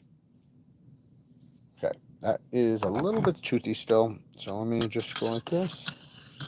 Another thing, before I show you the freehand way, the best way to remove a burr, even on here, the best way for me to remove the burr would be to grab one of the sapphires. I have actually a sapphire. No, I got a new one.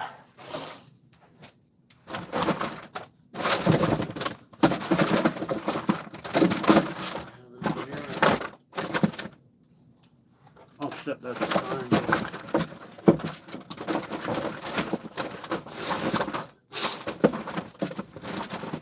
So this one right here has the sapphire in it, that yellow stone. I have the blue and yellow under here. And then check this out. That is a stone for hooks or serrations that you can use too. So right there, somebody was asking about a recurve. This will also do a recurve because it's a point. It's a triangle. But anyways, if you grab a ceramic though, a ceramic will also do the trick. Let me take this out and I'm going to show you the freehand way once I have the blade in the knife. And then we will test the edge. It needs to still be stropped. I can feel that. But I'm going to show you the burr removal first. So you can use either one, a ceramic rod, or any fine stone. If you're doing freehand, the best way to remove your burr is going to be on a ceramic or an ultra fine stone. I don't care if it's an Arkansas or whatever, just something that's ultra fine. All right, and then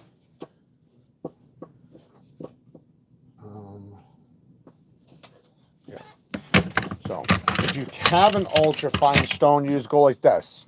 Again, just like we did on the Lanskys, tip the heel, no pressure, lock your wrist, and just like that, very gentle. Do that back and forth a few times until you feel the burr kind of popped off, and then do a couple forward passes.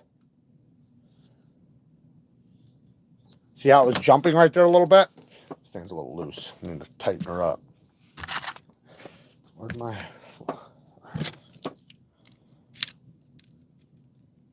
There we go. So we're going to do very... Now you can do this on anything. Like I said, ceramic rods.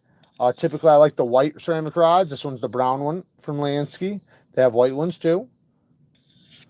I have a brown plate. Oh yeah, there we go. That burr's gone. Oh, that is sharp. That's fucking sharp. Listen to that. Listen how quiet that is.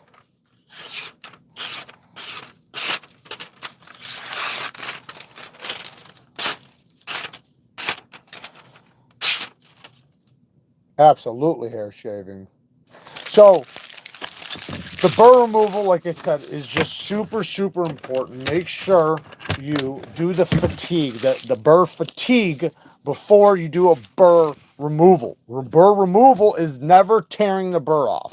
It's always fatiguing and allowing it to pop off, snap off, or diminish. Diminish just means you're basically softly grinding it off until it's no longer there.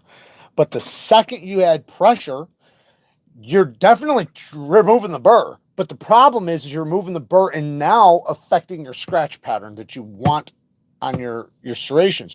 Think about, like I said, always think of a saw blade or a serrated edge. Always think of like that, and think about what would happen if you just dragged it across a bunch of diamonds, right? You don't want to do that. So once you have those set and you've laid your bevel, you have your microscopic serrations, you can see they're all running the direction you want from heel to tip, and your burr is developed. Now, once you reveal so by removing the burr, you reveal the micro serrated edge, right? The micro serrated edge is basically underneath the burr. The burr is all developed like this. So, but once that comes off and you remove it, what's underneath there? An apex, right? So you remove it and then wham, there's that apex. But if you just strip it off and it just rips off, well, then it could take steel with it. It might leave steel behind. Do it very gently. This is the biggest mistake I see in knife sharpening is burr removals. And listen, I've been guilty of it too. Like I did it for years. I just ripped mine off. Like that's what I thought I was supposed to do because that's what I was taught. But then after thousands of hours of testing and shit, I found that this was the most consistent and best way to get an edge that doesn't lead to microchipping, that has hair whittling abilities, that has, you know, every single thing you want in a quality edge. All right, I'm going to talk to you guys. Let me put some of this shit up. Maybe we'll bust out a freehand stone really quick. But let me put this stuff up. Oh, pick this stuff. Did I have another stone? Oh, they just left me a spot for a strap. I should have used their strap. I don't know why I didn't. I should have did that. I didn't even use the strap yet, though. That's what's funny. Didn't even use a strap yet.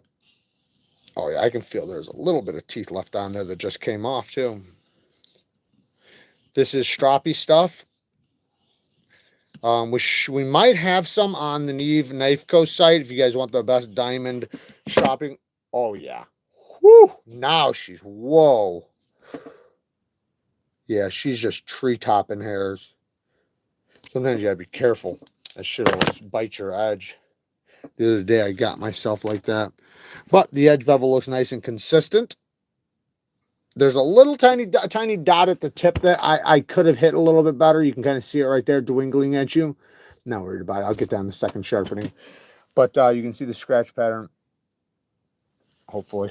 You'd like to see my face, so. I'm trying to stay still right here.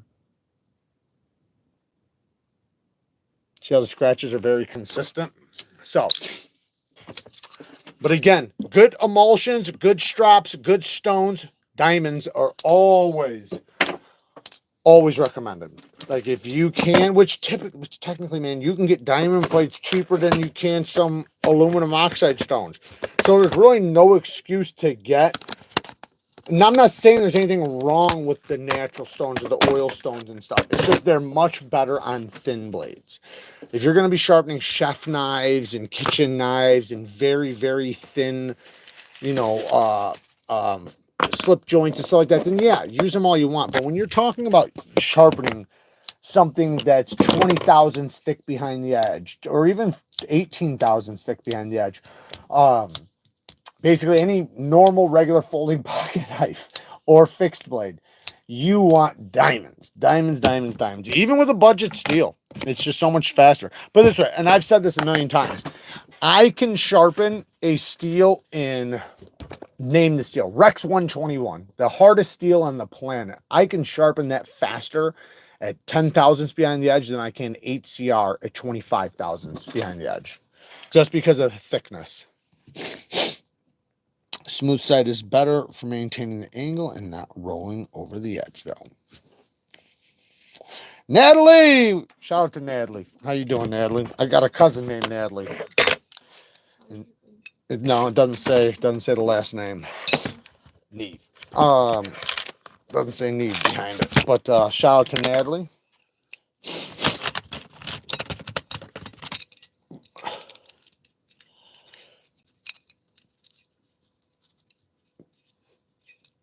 What knife is it?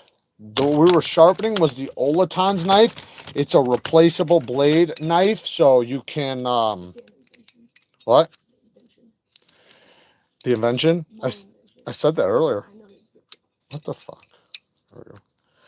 But yeah, it's got a replaceable blade, so you can at any time change the blades out. You don't have to sharpen it, but you should, and you should just resharpen the what the hell, Bobby? You should just resharpen the blades, because it's like, why not? Why wouldn't you? Doesn't it just make sense to preserve the blades? But if you don't, you know, if you're just not the person that wants to sharpen, screw it. I mean, you don't have to. I'll fix that in a minute. All right. Atoma diamond plates. Thank you, Todd. Yes, Atoma diamond plates are awesome. Those are probably my favorite diamond plates. They are expensive though. Much more expensive than these. But these, man, these are super effective for somebody on a budget. And you comes with the tray, because if you get the Atomas, you have to get a stone holder, which is 20 bucks. Then you have to get the plates, which are anywhere from 50, 60, 70 bucks, you know, sometimes higher. This is like 25 bucks, 30 bucks or something. You're getting 2 diamond plates and you're getting a holder, because you have to get a holder. Otherwise, you're going to be sharpening like this in hand, which you can do. I do teach that. I teach how to sharpen in hand. It's pretty easy. I'll show you guys really quick. Maybe we'll, I got to tune this up. I'm not going to fully sharpen it, but I got to do some steel removal on this thing since it's got a bunch of scratches. But I teach convex edges like this, where hold it in the hand and you do the same thing the way I teach freehand, where you find your angle, lock your wrist, and as you're coming across the stone, start focusing at the heel. As you come across the stone, stone's going to hit here and move like this across. As it gets to here, you lift your angle, and that's in order to get to the belly, right? The belly and the tip. Because like right here, right? I'm not hitting the belly or the tip, right? I have to lift my elbow to get there. Same thing if I'm at an angle. Same thing. Lift, lift, lift. So when I'm at the heel, and I'm focusing at the heel. Right, there's the heel. As I'm coming across the stone, now I'm hitting somewhat near the middle of the blade. Keep going, keep going, keep going. Now I'm to the belly. So it's not going to hit the belly and all the way to the tip unless if I lift my elbow. So then I lift my elbow. So I teach the same thing with holding it, except for now you're going to lock your wrist, lock your elbow, and you're still going to do the elbow thing. But in this case, you're going to try to hold your angle as good as possible, right? And what happens is you wind up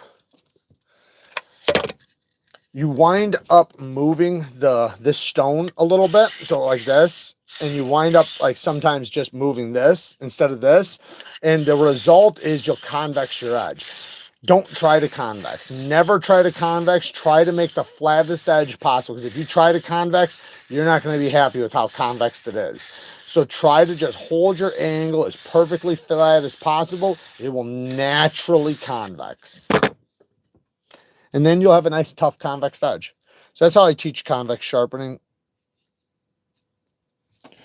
Hello, all. Just got here and haven't been around much, and I might be wrong, but does Jared look younger?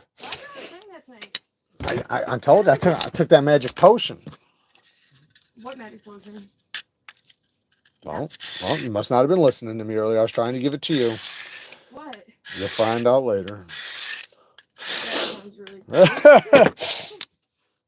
What would you recommend for business? What would you recommend for business stones or systems? I can't buy diamond stropping compound, but I can get a hair whittling on DM. Hold on a second. What do you mean? What do you recommend for business stones? What do you mean business stones? Like if you're going to run a sharpening business, if you're going to run a sharpening business, you got to get Atomas or something like that. Yeah, something's going to last a long time. Not, you know what? You got to get bonded. You have to get bonded diamond. They're like $300 a piece, but that's what you need to get. If that's what you mean, I can't buy diamond stropping compound, but I can get a hair whittling on DMT 320 grit and honing. Yeah, you should be able to. If you can sharpen good, you should have no problem getting a hair whittling edge on a 600 grit with, as long as your edge angle's low. The edge angle is the most important part to a hair whittling edge. Everybody thinks it's making a fine edge. Now, don't get me wrong. It depends on the steel. Some steels do take much toothier edges than others. So depending on the steel, some steels will do better with a fine edge. Some steels do better with a medium edge. Some edges with a toothy edge. But a lot of steels, most steels will do hair whittling, you know, at 600 to 1200 grit with a super low angle edge. Now, some will whittle much easier and better with a finer edge. Like, say, for an example, I don't know, K390. K390 is phenomenal. You can get a hair whittling edge at 600 grit, but bring that sucker up to 5,000 grit. It's insanely sharp. It has incredible bite, but that steel is really good for that. Oh, this is going to sharpen up pretty quick. But yes, they're very expensive, man. They're very expensive if you're looking for freehand sharpening stones to run a sharpening business. You want, and the reason why I'm saying you want bonded diamond, because diamond plates will wear out too fast, and you'll be replacing them, and you'll wind up spending way more than you would have on the bonded diamond. And the bonded diamond will last you 20 years or more. What's up, Mark? How you doing, man? Long time no see. Jacob, what are you flicking there? This is the KUBEY Momentum. Really good work knife. I got this from my cousin. He handed it back to me so I can sharpen it, so he can get it back in the field and start kicking its ass again. This one's in D2, but it does come in a couple other steels. Love the ergonomics. It's got an amazing front flipper on there, so you can use it like that or like this. And then it's got thumb studs. Great access to that liner right there. Very, very smooth on ceramic cage bearings. They're affordable too. I have a 20% discount code for D2 miles from the KUBEY site, but I don't think there's any Momentums left. Do you find different steels are harder to feel the burr on? I find it harder to feel a burr on M390 compared to the Magna Cutter K390. Can feel the burr nice on. So no, I don't. But what I will say is that two things. One, some steels, depending on the heat treatment, might have issues with burrs. So like I've had some steels that were really bad where the burr comes up flaky. And that's going to happen. Like you're going to run into, with enough sharpening, you're going to run into bad steels of every steel. Every steel you're going to deal with. Like I ran into pretty much a bad steel on every single steel, except for maybe 14C, because it's so easy for them to heat treat. But, and even then I felt softer stuff. But also another thing is if you're talking about one that's really hard and the other ones are soft, the softer ones are going to develop a stronger burr that you feel more than the harder one. The harder one is going to pop off. So the hardness is the biggest factor. Every steel, though, you should feel the burr just fine as long as you've got it. Now, sometimes the edges are so thick that they become more difficult to develop the burr because they take so much longer, and you don't realize how much time it's going to take to sharpen that thick fucking edge that with whatever you're sharpening. And you could be using the wrong stones, which just make it take, even longer. That's why I say use diamond plates, use a coarse and a medium. You can go to fine if you want to, and ultra fine and then polished if you want to, but you have to use a coarse and a medium. You're not sharpening unless if you have a coarse and a medium stone, meaning 300 grit or lower, 100 to 300 grit is your coarse, and then 400 grit to 600 grit is your medium. Your fine, 100 to 1200. Ultra fine, 1200 to 2000. Polished, over 2000. Basically 3000 and up. I'm already developing burr on this sucker. I needed it, man. I could have just... should have...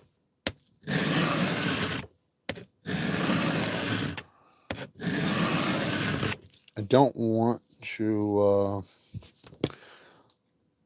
lay back the bevel too far on this because I already had kind of a low bevel, and he obviously chipped the edge up because he's really hard on it. He does landscaping, and he's a hard fucking worker. So since he's out there doing God's work, busting ass, he's going to be tougher on his knives than most, which I expect. Neeves has never recommended Venice for reprofiling. He recommends a tone 40. Yeah, no, Venice, I mean, you can use them for reprofiling at the lowest grit, but they're not going to be nowhere near as aggressive as an Atoma. Atoma is what I like to use. I'd rather use an Atoma for reprofiling and then move to Venice. Now, the problem, though, is Venice aren't really available. They, I don't know. You might be able to find some, but they've been really hard to find. So TS Prof's got some stones. I'm pretty sure they're made by Venice. But the one you're going to want to check out is the USA Market. They got some good stones. Nanawa's got some good stones. I'm waiting right now for the bonded diamond from USA Market. Hopefully we see those soon, because that will be a game changer, and we'll be able to have some good stones to recommend. Right now, there's Nanawa, and then the metal bonded stones, which I have a full video coming on from USA Market. They're metal bonded CBN. The only problem, which ain't a problem, but I prefer them only up to 1500 grit. After 1500 grit, I would recommend just getting a resin bond or a hybrid. I don't know, for some reason I don't think the metal bond does well with super fine edges. This thing was shot, by the way, guys. I mean, just chip, chip, chip, chip, chip, and it's already done. See the power of diamond? Power of diamonds. And diamonds get it done. And yeah, I'm rolling my wrist a little bit, but I can though. But typically I don't try to, because I don't want you guys to try to repeat it until you get the habit of holding your angle. That was one stone. One stone.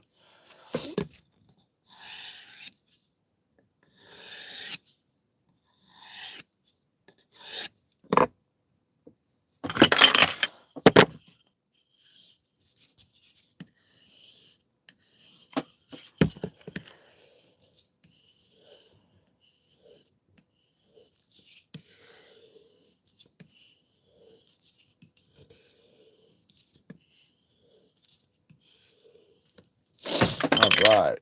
Yeah, that's pretty sharp. It still has some, I still need to do some work on it,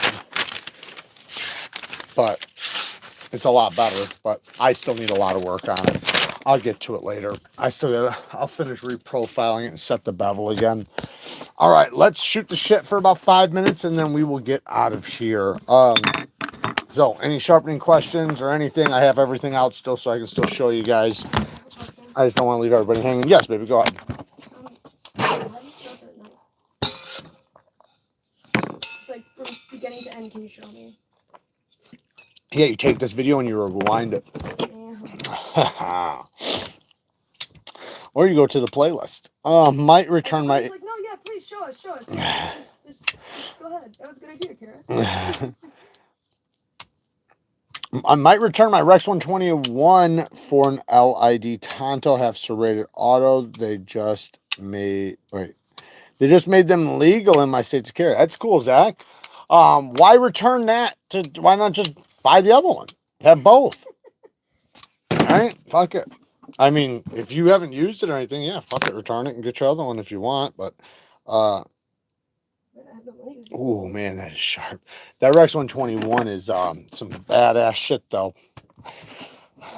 How good is that knife for stabbing a man-sized deer?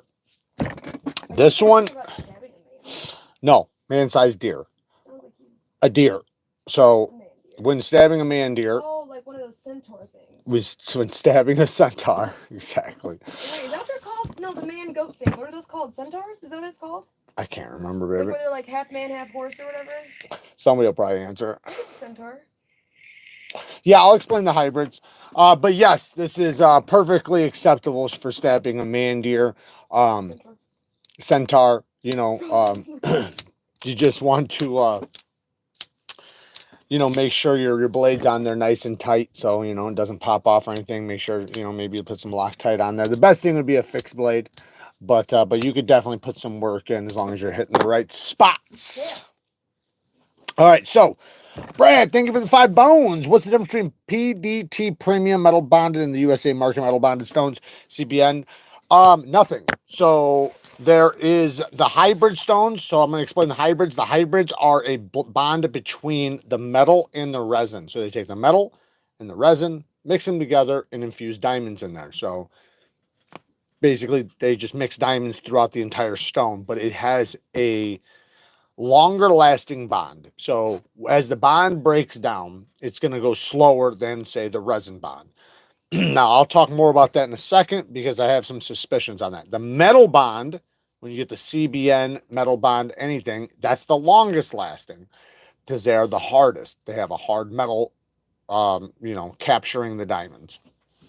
However, I've found that I don't think they do as well about 1500 grit. I think the metal is a little bit too hard for the edge, and I think the resin has this softness to it that responds to the apex a little bit better. Personally, for me, it's more of like a softer stone, and the metal is like a hard metal. So I found it does better for burr removal, it does better for fine edges, it does better for fine edges with bite when you get above 1500 grit. Now they're pretty similar up to that. You know, you do have to condition them and reveal the diamonds, you know, knock down the metal and reveal the diamonds, because the diamonds are inside the diamond, inside the metal. Now the PDT ones are both the ones at USA Market are both PDT for the metal bonds. The KDTUs right now are the hybrids. And then what do they have? Yeah, and then soon we'll have some vitrifieds and stuff like that. But that's basically the gist of it. So you have resin bonded diamond, hybrid bonded diamond, or CBN. Either one can go or CBN. So resin bonded diamond, resin bonded CBN, hybrid bonded diamond, hybrid bonded CBN. CBN and diamond are very similar. They're basically the same thing. And then there is metal bonded diamond, metal bonded CBN, or vitrified bonded diamond or vitrified bonded CBN, which is a little bit different. It's like a mixture of like a ceramic and a resin. Yeah, man, I personally prefer, to be honest, I prefer resin hybrid or vitrified. Those are my favorites. I like them a little bit more than metal, even though metal will last longer theoretically. Well, they do last longer. They last probably years longer. But I just don't think, because I've had my dragons, my resin bonded diamonds from Beneath for years. And I've put a dent in them, but just a dent. And I've had them for years, and I've been using them aggressively. So I figure most bonded diamonds are going to last most people like 10 years. And that's if they're sharpening constantly. So if you have a business sharpening, yeah, you might wear some out, especially if it's a thin abrasive. The USA markets, I think, are 3 millimeters thick, which are thicker than most. Most are like 1 to 2 millimeters. But I think if you're already going to get 10 years out of a stone, then why would I want to spend, say, 40, 50 more dollars to get another year or two? Like, am I even going to ever wear it out? Like, because that 10-year stone could last 20, 30 years. I could pass it down to my grandchildren. What if I don't sharpen that much, right? Because I have a shit ton of stones. Somebody who's going to just use that as their everyday stone, their only stones, they might wear them out a little faster, but you're still going to get like 10 years out of it at least.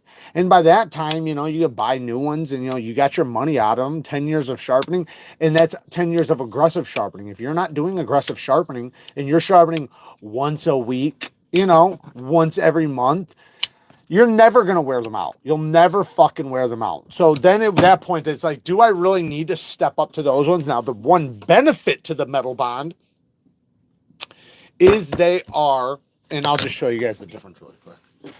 So.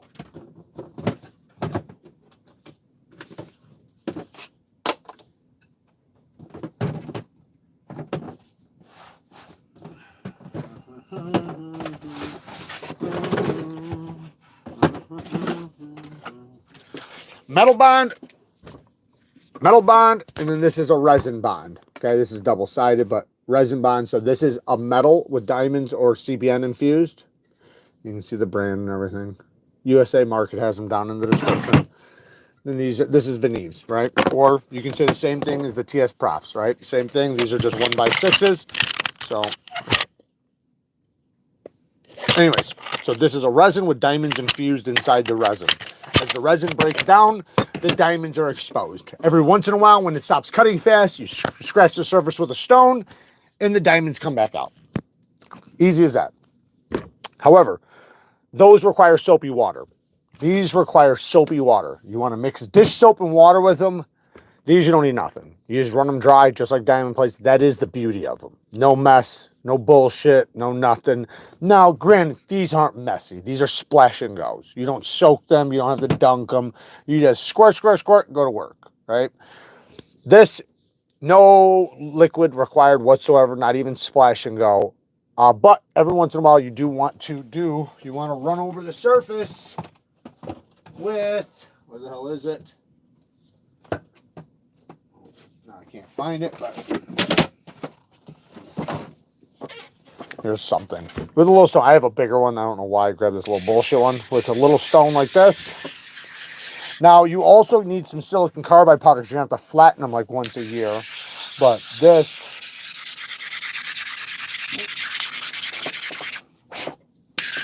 will bring out, this is the messiest part because it just gets dusty, and you'll feel the diamonds coming out. And, you know, and that's how you bring them back to life. And you do the same thing with the resin. Do the same thing with any bonded stone because the diamonds are infused. Think about like chocolate chips in a chocolate chip cookie. You know, you're just basically scratching the cookie off to get to the chocolate chips. Or eating it. Totally off topic, what edge do you prefer for K390? I prefer a low angle polished edge on K390. Depends on what K390. If it's the misdemeanor, I would say 17 degrees per side. It does me really well. Remember, it's very thin. So if you're a little bit tough on the edge, go to 20 degrees. But if you want one of those ridiculously sharp edges, because this is made for performance, go 17 degrees per side. I like to go all the way up to 5,000 grit and 5,000 to 9,000 grit. And it is sharp, very fucking sharp. But like I said, with any K390, if you're going to be tough on it, don't do a super low angle. If it's a spider coat, I go 15 degrees per side, to be honest, because they're like 20 thousandths behind the edge. So it just depends on the knife. But the finish, I bring it all the way up. You can do a medium grit. It loves a medium grit. K390 is one of those steels where it doesn't matter what grit you put on it. It's going to be great. But K390 loves a polished edge. There are silver plated knives you can recommend for unveiling a really big werewolf. No, but I would recommend silver bullets. It's going to serve you just a little bit better. I used to have silver bullets. I was telling Kara that the other day. But yeah, get some silver bullets. Don't use silver. I guess you should probably have a silver knife too, but I wouldn't focus on a silver knife. I'd focus on buying yourself a big chunk of silver first and just carving yourself out a knife. Do it the smart way. Get a big old brick of silver. I like super sharp, so definitely going to go to some higher grits. Well, sharp is for lower angles. The grit changes the bite. So sometimes smaller teeth can be perceived as sharper, and sometimes it does feel a little bit sharper because when you are polishing it, you are refining it a little bit more, right? You're taking the teeth off of it, so it is thinning it out too. So I suppose it could make it a little bit sharper having it be a polished edge, but typically the sharpness comes from the angle of the knife, and then the teeth come from the finish, which is the microscopic serrations. But you are going to get a little bit sharper with the polished edge. Just wanted to give, and I guess when you're talking about, you know, the little details, those matter. Jags with the 5 bones. Thank you, man. Just wanted to give you a thanks for answering all my questions on Insta and here. Not a problem. Not a problem. I'm always here for you guys. I appreciate all the support, man. What's up, Ryan? He says, Mom's custom leather ACA question is always tough to answer because what is the intended purpose of the knife? Different tasks will be different. Yeah, that's the thing. And anytime you ask about a knife, I'll answer you on knives, guys. I test pretty much every knife on the market. Right now, I probably have 600 knives just around me in a circle right now, and I'm not exaggerating. You want to name how much money you want to spend. So if you're like, hey, recommend me a good knife, tell me, is it a pocket knife or is it a fixed blade? Is it a hard use knife or is it a slicer? Is it something you want performance? Are you looking for good materials, or are you looking for something nice, or are you looking for something to beat on? How much money do you want to spend? Does it matter if it's USA made or made in China? Like, all these little details matter. I'm not saying you have to answer all that. The best thing you could say is, hey, I want to spend $50 and I want to get a semi-tough knife, something that's going to be tough, but cut pretty good, something that's not too heavy and not too big, around medium size, right? That would be a good way, and I could give you a good answer. You might say, I want to spend $100 and I want it to be somewhat small, not too big. I don't want the blade to be over 3 inches. You know, and I prefer some decent handle materials, right? That'd be a good thing to say. So you just gotta frame it right. That way, it's kind of like asking a car guy, what's the best car? Well, they'd be like, well, for what? Are you going like across country carrying fucking tons of gear? It's like, well, then a semi truck, right? Like, depends on what you want. Like, are you looking for speed? What are you looking for here? Excited to get my hawk when they complete it. Yeah, you are. That thing's badass. Check out I'm sure you guys seen this video just a minute ago. This Anzo is dope, man. It is expensive, I know, $950, but damn it, is it good. I think it's about $850 to $950, depends on which version. This thing is so good though. Nobody has to spend this much money, guys. Nobody has to spend over $80, really. You get a damn good knife for $80. But when you want to get the good shit, the shit where everything is touched and it is done extremely well. Ooh, look at how minimal that flipper tab is right there. And it works so good.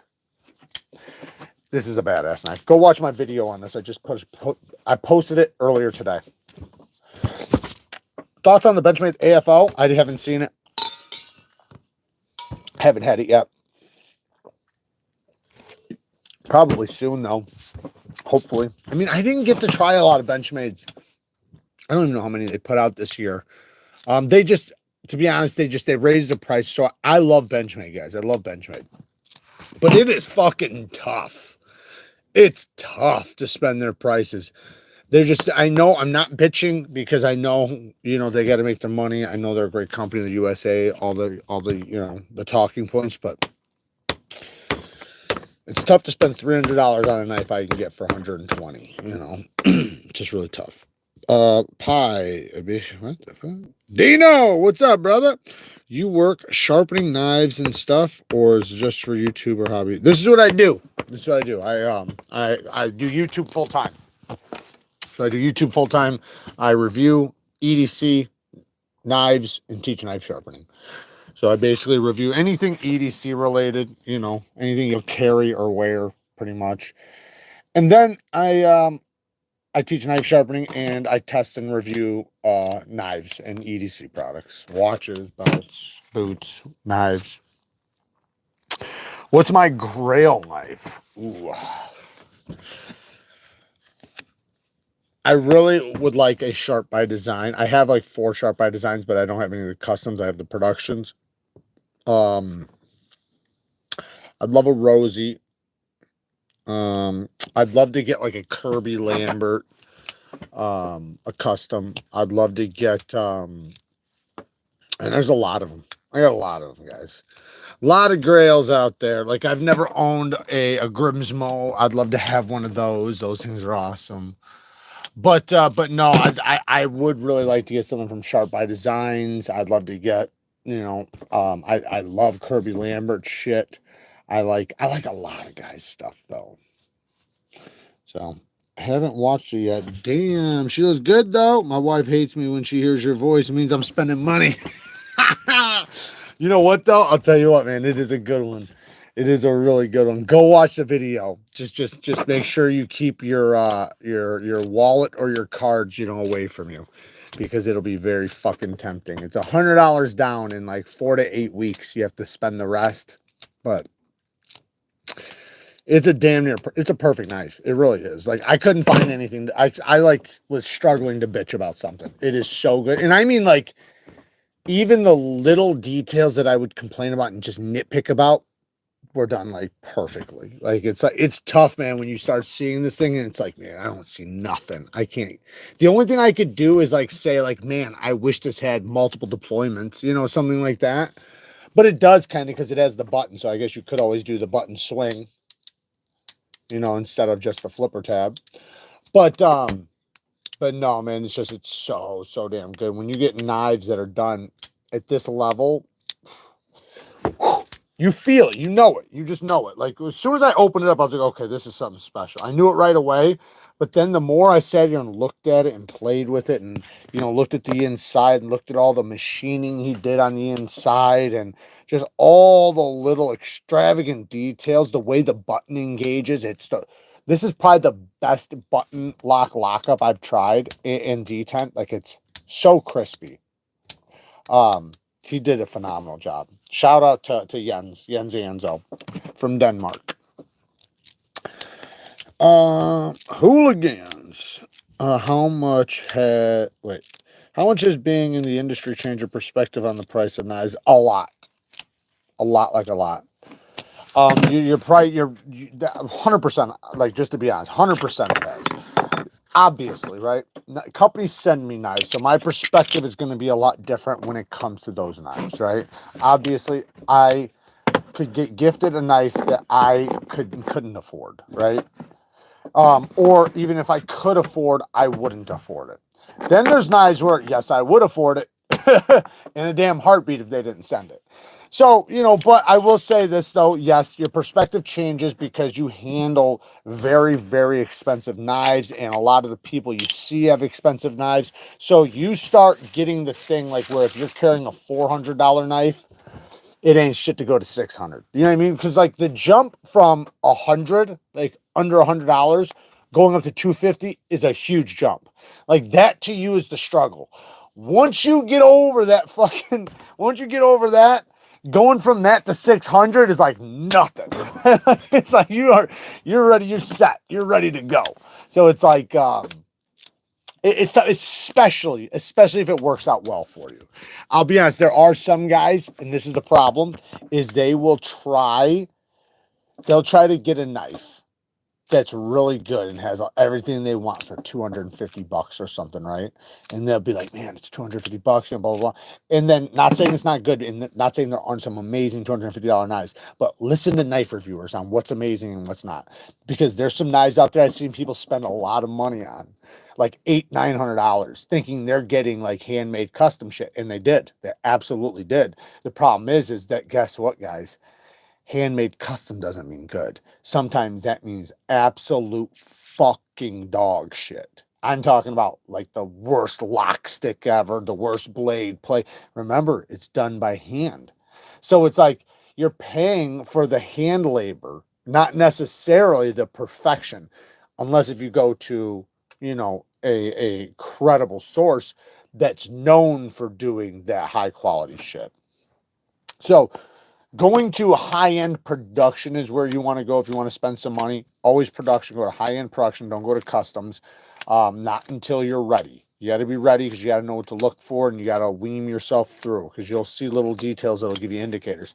But jumping from $100 to 250, that's tough, man. It's like really hard. You'll spend 3 months looking at knives before you'll pull the trigger. See, the money just sitting there.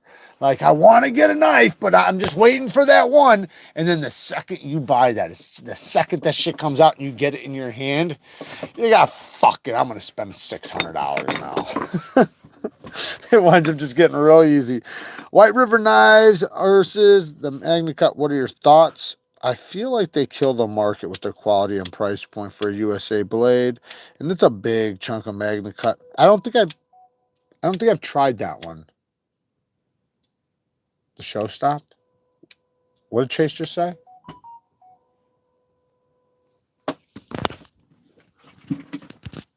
Yo, my audio's good. Oh shit. Did the show stop? Oh, it did. Did it? No. I don't know what's going on. Chase, call Kara's phone if something's wrong with the video, please. The buying struggle is real, Jerry. Yes, it is. It's tough, but you know what, though, man? I'm telling you, man, it's the best hobby in the world. It absolutely is. And once you start knowing the community and start knowing what you're buying, it's very easy to recycle knives. Like you can go and spend $1,000 today and sell that knife tomorrow. You just have to know where to go. Like, You know, any of the knives that I have right now that, you know, like earlier today, I recorded like 7 or 8 knives. It equaled probably $7,000. And every single one of those, I could sell at the drop of a dime if I wanted to. Some you'll take a little loss on, some you won't. Some you'll make money on. It just depends. Like, for an example, that hawk knife, right? That hawk knife. That would easily sell right now. To buy it brand new is about $950.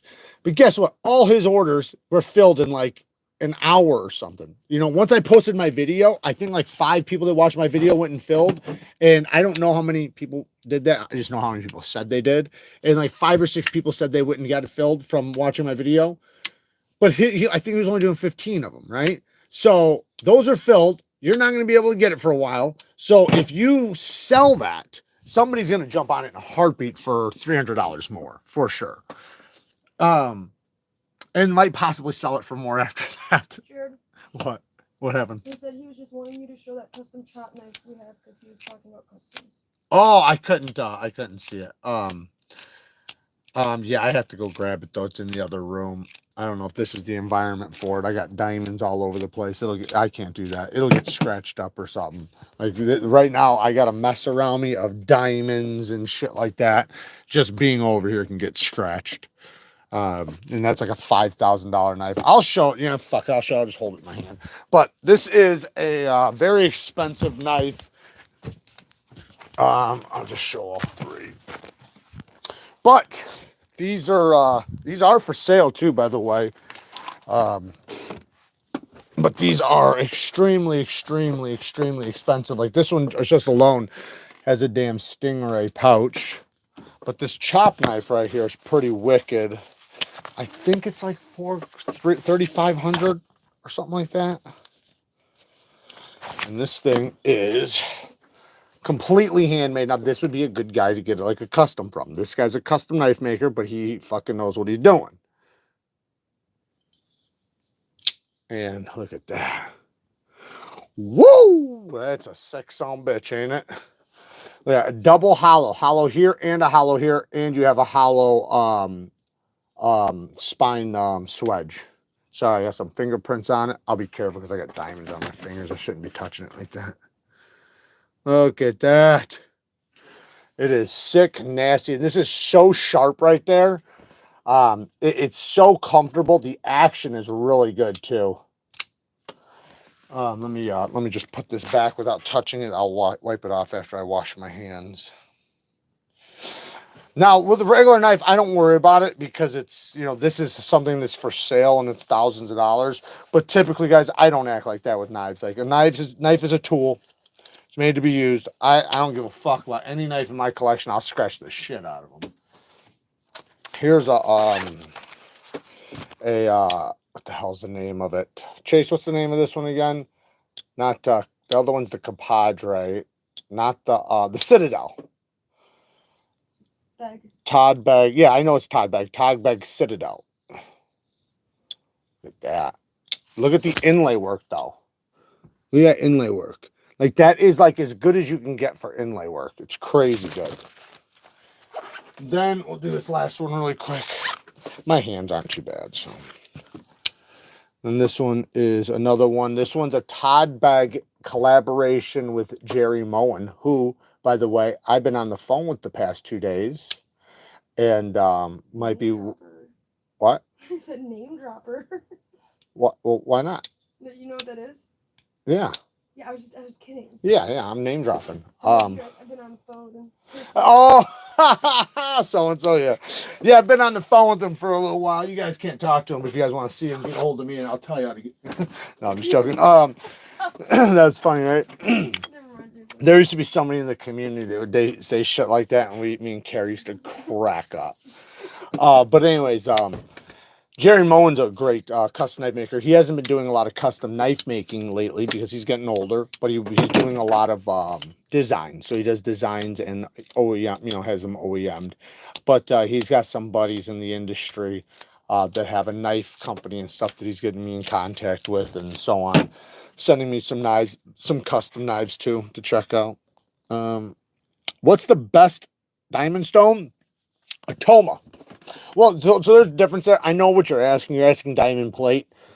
but diamond stone and diamond plate are different. Diamond plate is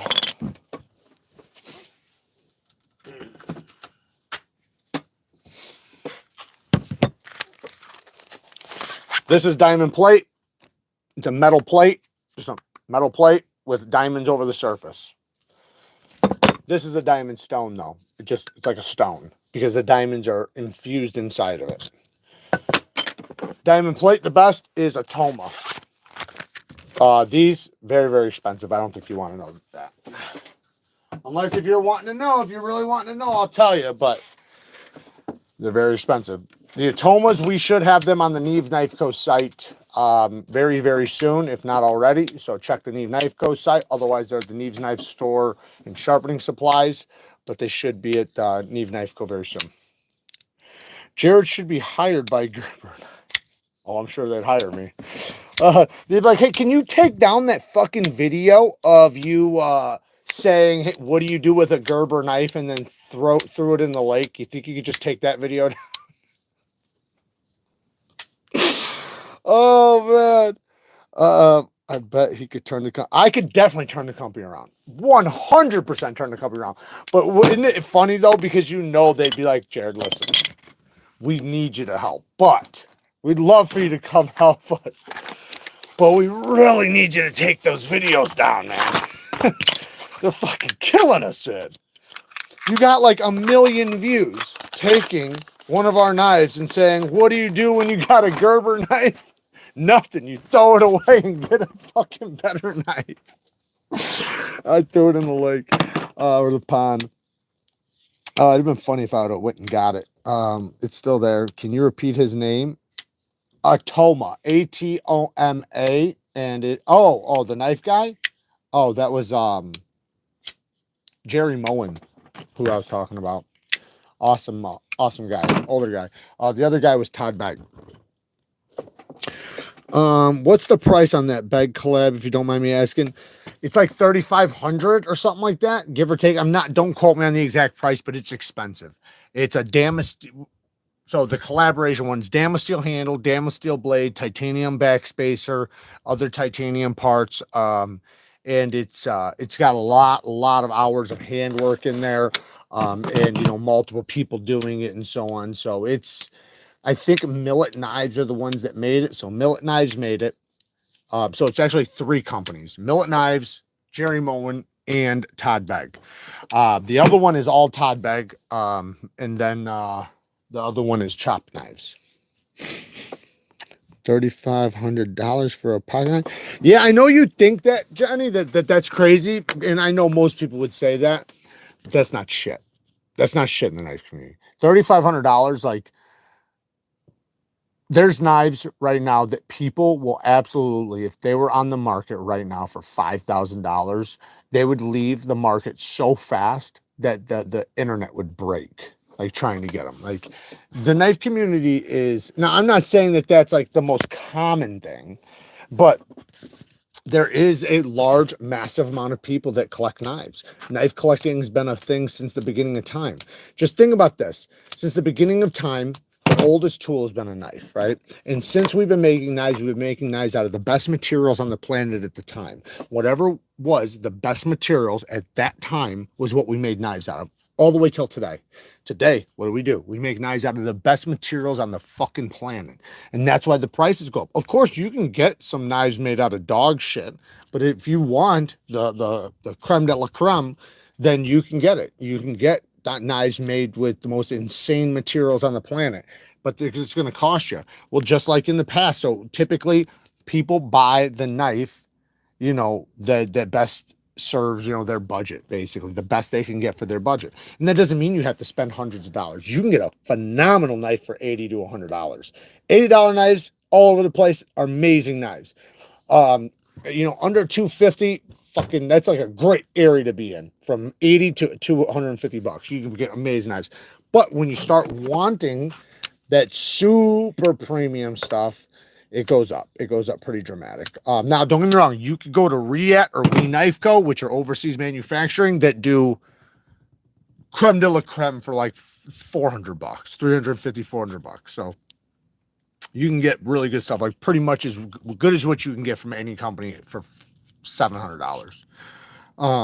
But yeah, it's pretty incredible though how big the knife community is, and you know the knife shows, man, they fucking do amazing, and there's just incredible knives out there with incredible materials. And I know you think like, well, it's just a knife. It's like, well, but look at the materials in it.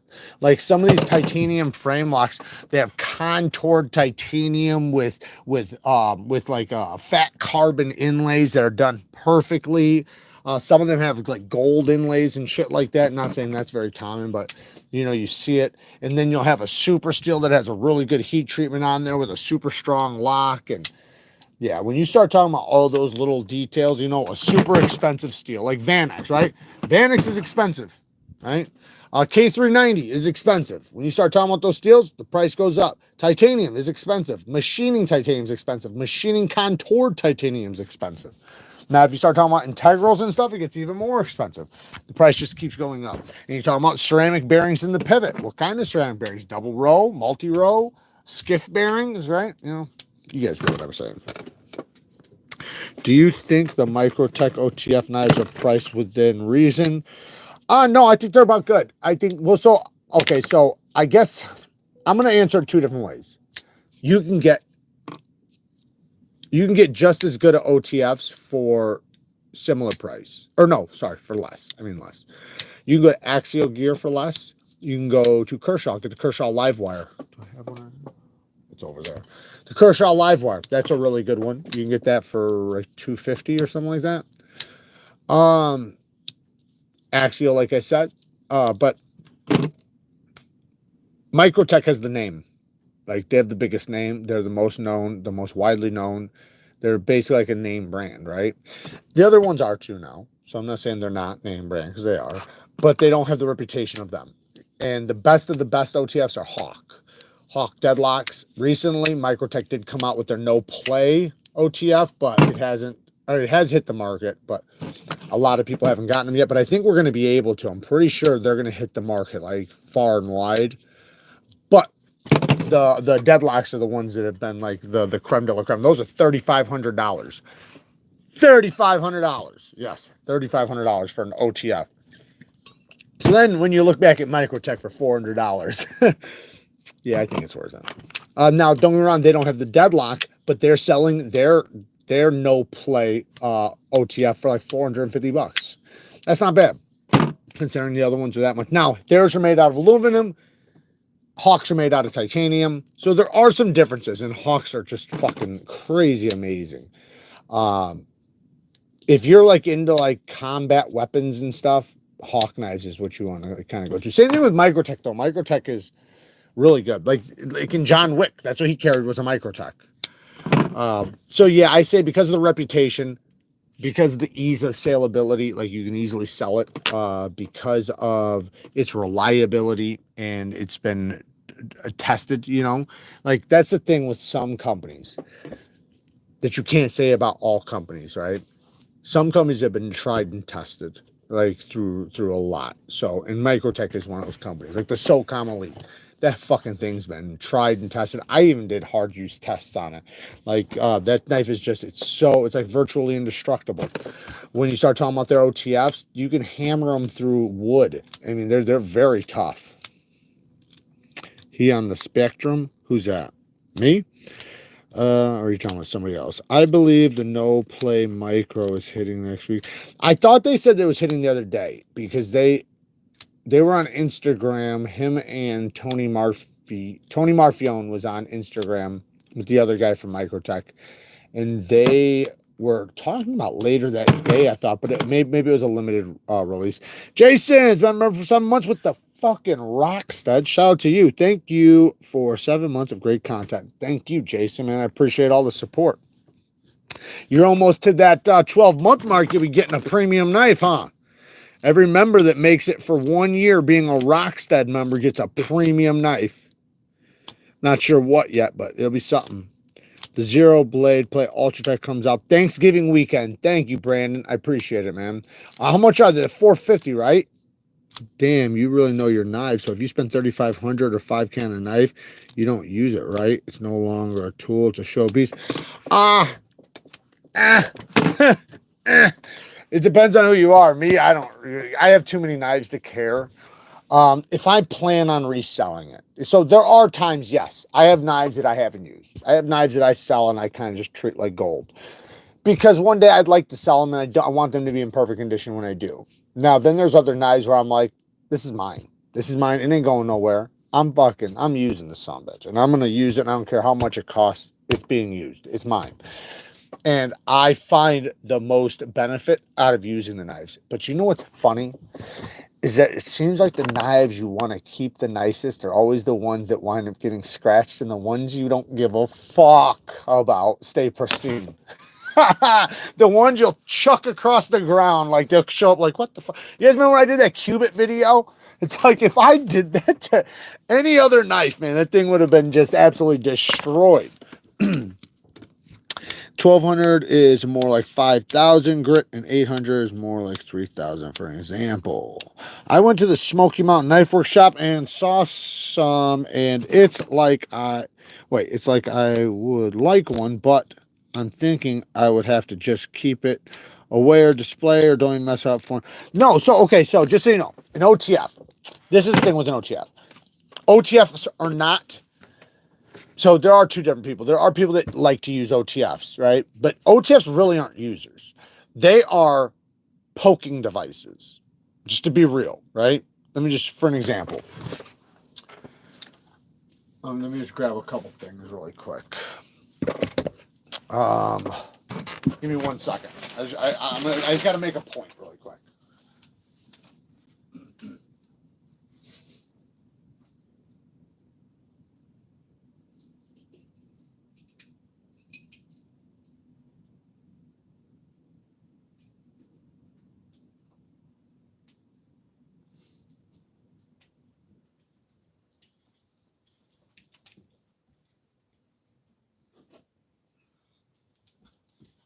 All right, check this out. This is very similar to the Microtech.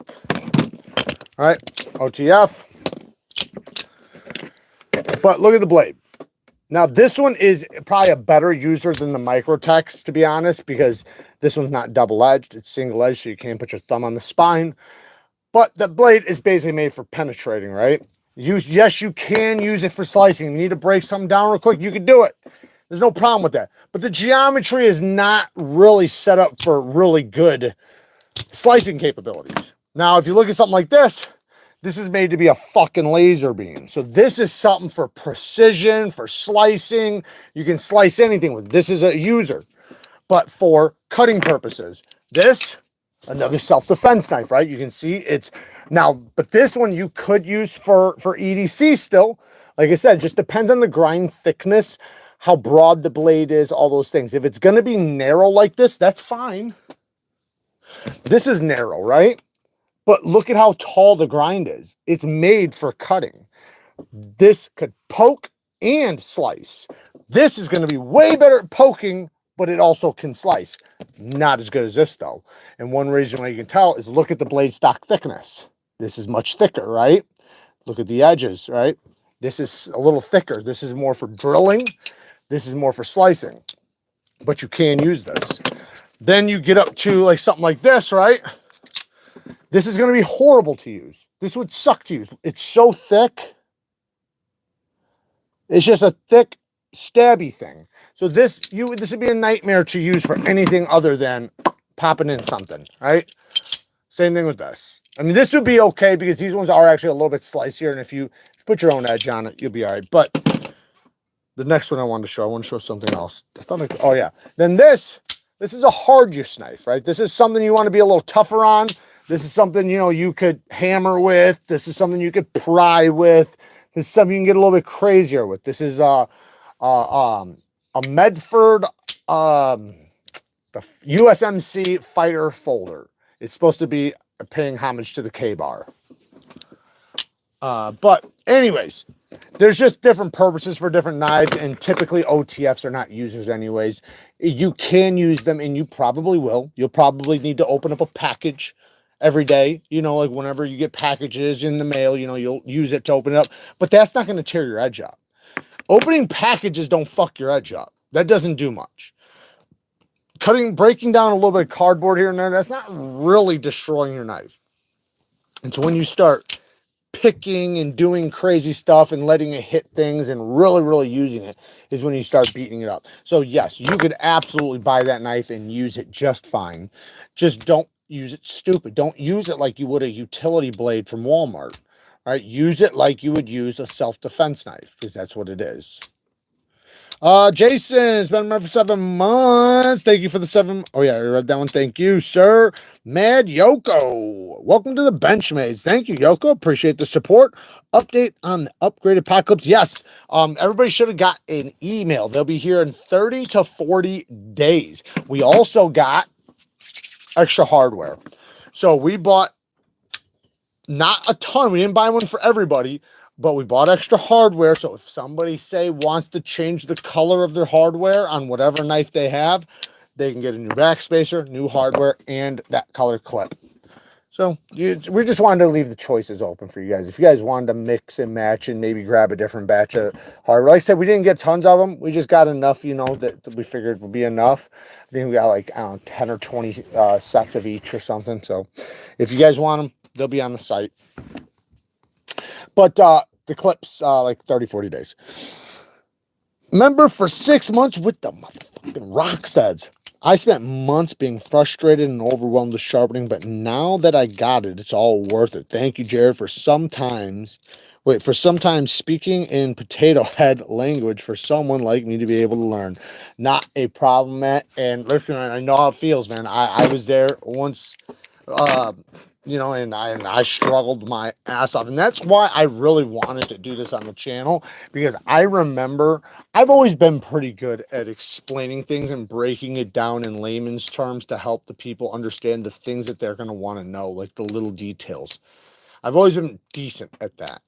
And when I was watching other knife sharpening content, and I was watching these Japanese chef knife, you know, whatever, sharpeners, and then these other guys in this country, I was watching everybody, and all of them would explain things the exact same. So it was like I never got the damn things I was looking for, right? Like, because I was looking like little information, like little tiny details. None of them were live. These were just recorded videos, so you couldn't ask them questions. And, you know, sometimes it'd be like Rough Rooster, he was going live back then. Mike Emler was going live, so I was able to talk to them, but most people weren't. So you couldn't ask the little tiny details. And then when they would explain it, they would never explain it well. And then after I learned, I was like, this is so easy to explain. Now, I'm not saying it's easy to achieve, but it's easy to explain. So that's what I'm trying to do. Jag with the 10 bones, man. Let's go. Sign me up for the clip and hardware, please. As soon as they jump in, you're going to get an email. So hopefully you're on the email list, Jags. And yeah, get on the email list and make sure you are ready in about 30 days. As soon as it comes in, you'll get the email, and then you can order whatever color you want. What color did you get? Is it called the Paragon Warlock? Yes, this is the Paragon Warlock. It's a gravity knife. This is a gravity knife too. It's just an OTF gravity knife. This is an out the side gravity knife. There's a lot of different out the side. Technically, you could use a crossbar lock like an out the side gravity knife if you want. There's a lot of knives you could do that with. Then this would be OTF. This would be a locking EXO gravity knife because it's got the lock on it.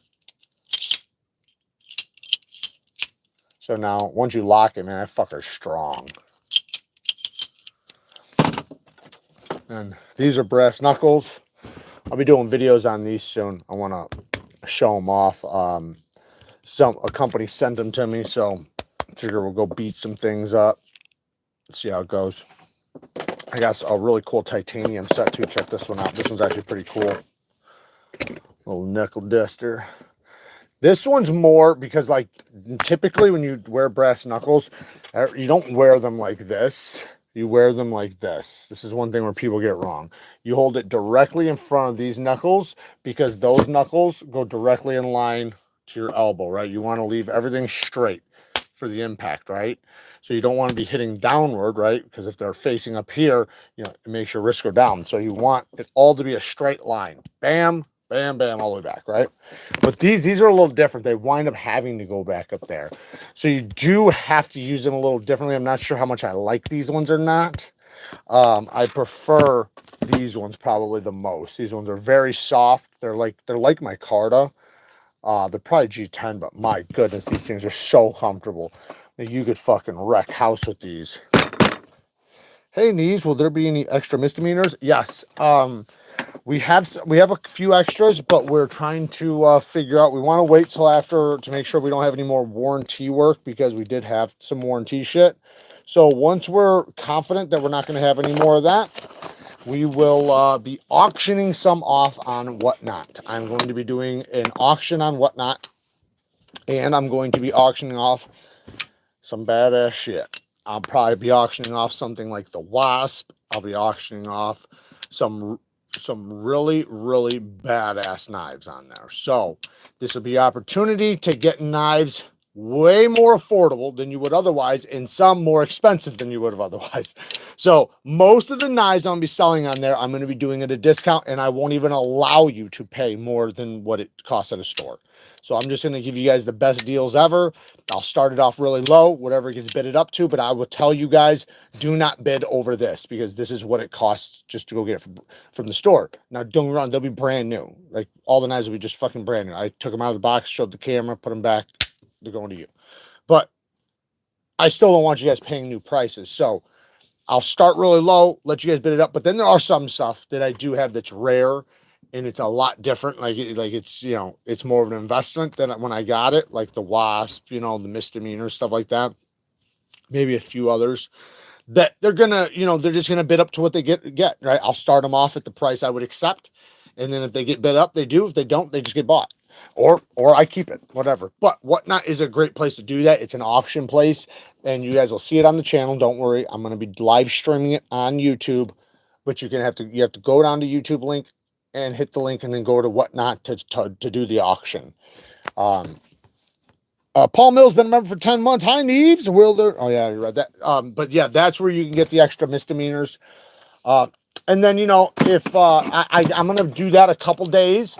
So I'm not doing just one. I'm going to do probably 2 or 3 of those within, you know, a month span or something. So I plan on selling a lot of knives for a really good discount to you guys if you guys want to show up, if you guys want to get some really good deals.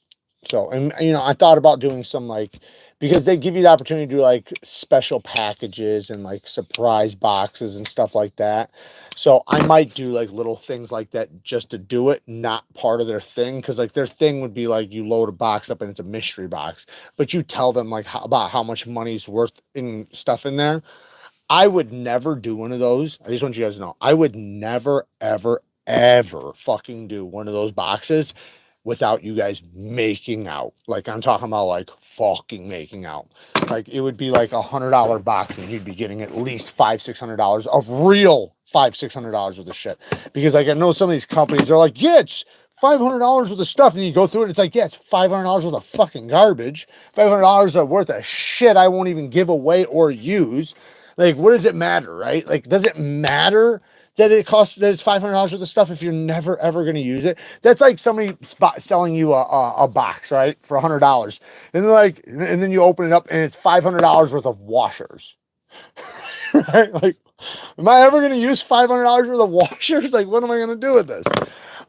Try to go sell it to a hardware store. But if you did open it up and every single piece in there was a good piece that was worth the money and was actually good quality, actually a premium or a good brand that you could easily go see the money and value on, that actually sells, you know, that's a different story. So do you have a date set? No, I'm setting it right now. We are getting it ready. I have 2 weeks. That's the plan. The plan's 2 weeks. Working out the details right now. I just went on there with the with one of the guys from there to test it out, and he showed me how to use it. So in about 2 weeks, we're gonna plan a date. I mean, you guys will know about 5 days ahead of time. I'm gonna post a video talking about it. I'm gonna post something on Instagram. So I'll post multiple things saying, hey, I'm gonna be here you know, on here doing an auction, yada yada yada. And then on the day that I say, that'll be the day. So just pay attention. Just hit the bell or whatever, the notifications, and then I will let everybody know when I'm going on there. And then when I'm on there, I'll be live on here. It'll just be, you know, to go to the auction, you'll have to hit the link. I can't find stones on your page, only hoodies. Don't go to that one. Go to the Neeves Knives store and sharpening supplies. We're all out of the Atomas right now on Neve Knife Go. Just back out and scroll down just a little bit more in the description. It's like 2 under that one. It's Neeves Knives store and sharpening supplies, or hit the link. Somebody might throw it in the chat right now. That will take you to stones. The stones I recommend too. And thank you for the 2 bones, Jags. There you go. Todd just clicked it right there. You can click it right there. I'm wanting in on that sting. You want a sting, huh? You think I should sell the sting? I wasn't planning on selling the sting, but maybe I thought about selling one of the micro stings I have. I'm not. Kara definitely has to keep one because that's, you know, that's kind of her knives, but we might sell one of the small ones. I'm not that big on that small of a knife. Nothing. Which knife? Nothing. Nope. What? Micro stings. Oh, yeah. Yes, have been in many Sony knife fights, especially as a kid. And I've also saved 2 friends in 1992. Saved my 2 best friends kicking the knife out of the dude's hand. Why? I must have been 10 years old. Yeah, you get into a lot of weird shit when you're younger. I know I did too. I got into a lot of fucking goofy shit. But it was like growing up where I grew up, it was like every day was fights. Like when you walk through the neighborhood, you were literally going places to fight. Like that's what you were doing. Like you literally show up in a field or, you know, next to an apartment building or whatever, and with a bunch of homies ready to fight all the other kids or fighting each other literally for fun. So yeah, that was pretty normal too. I you know, been through a lot of shit like that too. Please show the katana. You seen that, huh? Man, you got good eyes. So this, I haven't done the video yet, guys. I apologize. I know I said I was going to do it, and now it snowed, so hopefully I do it soon. This is a real battle-ready sword. This is the real deal. Not no bullshit. It's got the real stingray on the handles. Real wrap. This is done the real way, you know, the real way they do it. I'm not an expert, but I know it is because I know the price of it. And I've also tested a battle-ready sword. I have a video on that, by the way, using a battle-ready sword, and this is very good quality. But I want to see how sharp I can get this fucking edge. So I'd like to get it on a stone and sharpen that sucker up. Just put a burr on it. Wouldn't that be cool, though? Yeah, I think I could do it. I've never sharpened anything like this, but I've watched videos and shit. They do it in sections. So I'll just have to do it in sections, but I could do it. I have no problem doing it. I do have other ways to sharpen this that I could run to if I need to, but I want to do it the old way, like the, you know, like the samurais with the stone, since that is my way to sharpen, but I think it'll be awesome. Did I miss your giveaway? No, we didn't do a giveaway yet. That'll be in a few days. I'm a little backed up, so the TS Prof giveaway will be probably on the 29th. The other one, 29th or yeah, 28th or 29th. I don't know. One of those days. Then the other one for the members will be very soon. Probably we'll probably do it like right before the next live or something. I'm curious what a real one costs. A real what? Battle ready sword? That one's about $1,000. You can get a good battle ready sword for about $600. But they go up from there all the way up to thousands of dollars. To get a legit Japanese made battle ready sword, it's probably like $2,500 and up. But yeah, $2,500 and up. You can get a good Chinese one for about $1,500 to $2,000 probably. or you know, $600, $700, $800, $1,000, you know, and they're done the real way. A lot of them are actually done by Japanese people. They just happen to live over there, and they just brought the art there.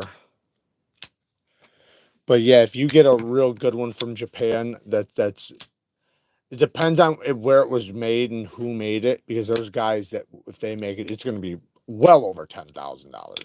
Like, it just depends on who makes it. Yeah, there you go, Jordan. Yeah, easy. You can get them cheaper than that though. You can get them for $2,500, $5,000 and stuff. But yeah, it's a lot.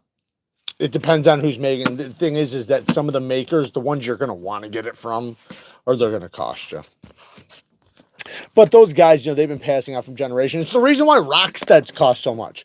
Like, I have a couple Rocksteads, right? Those like start at like $1,500, and they're pocket knives.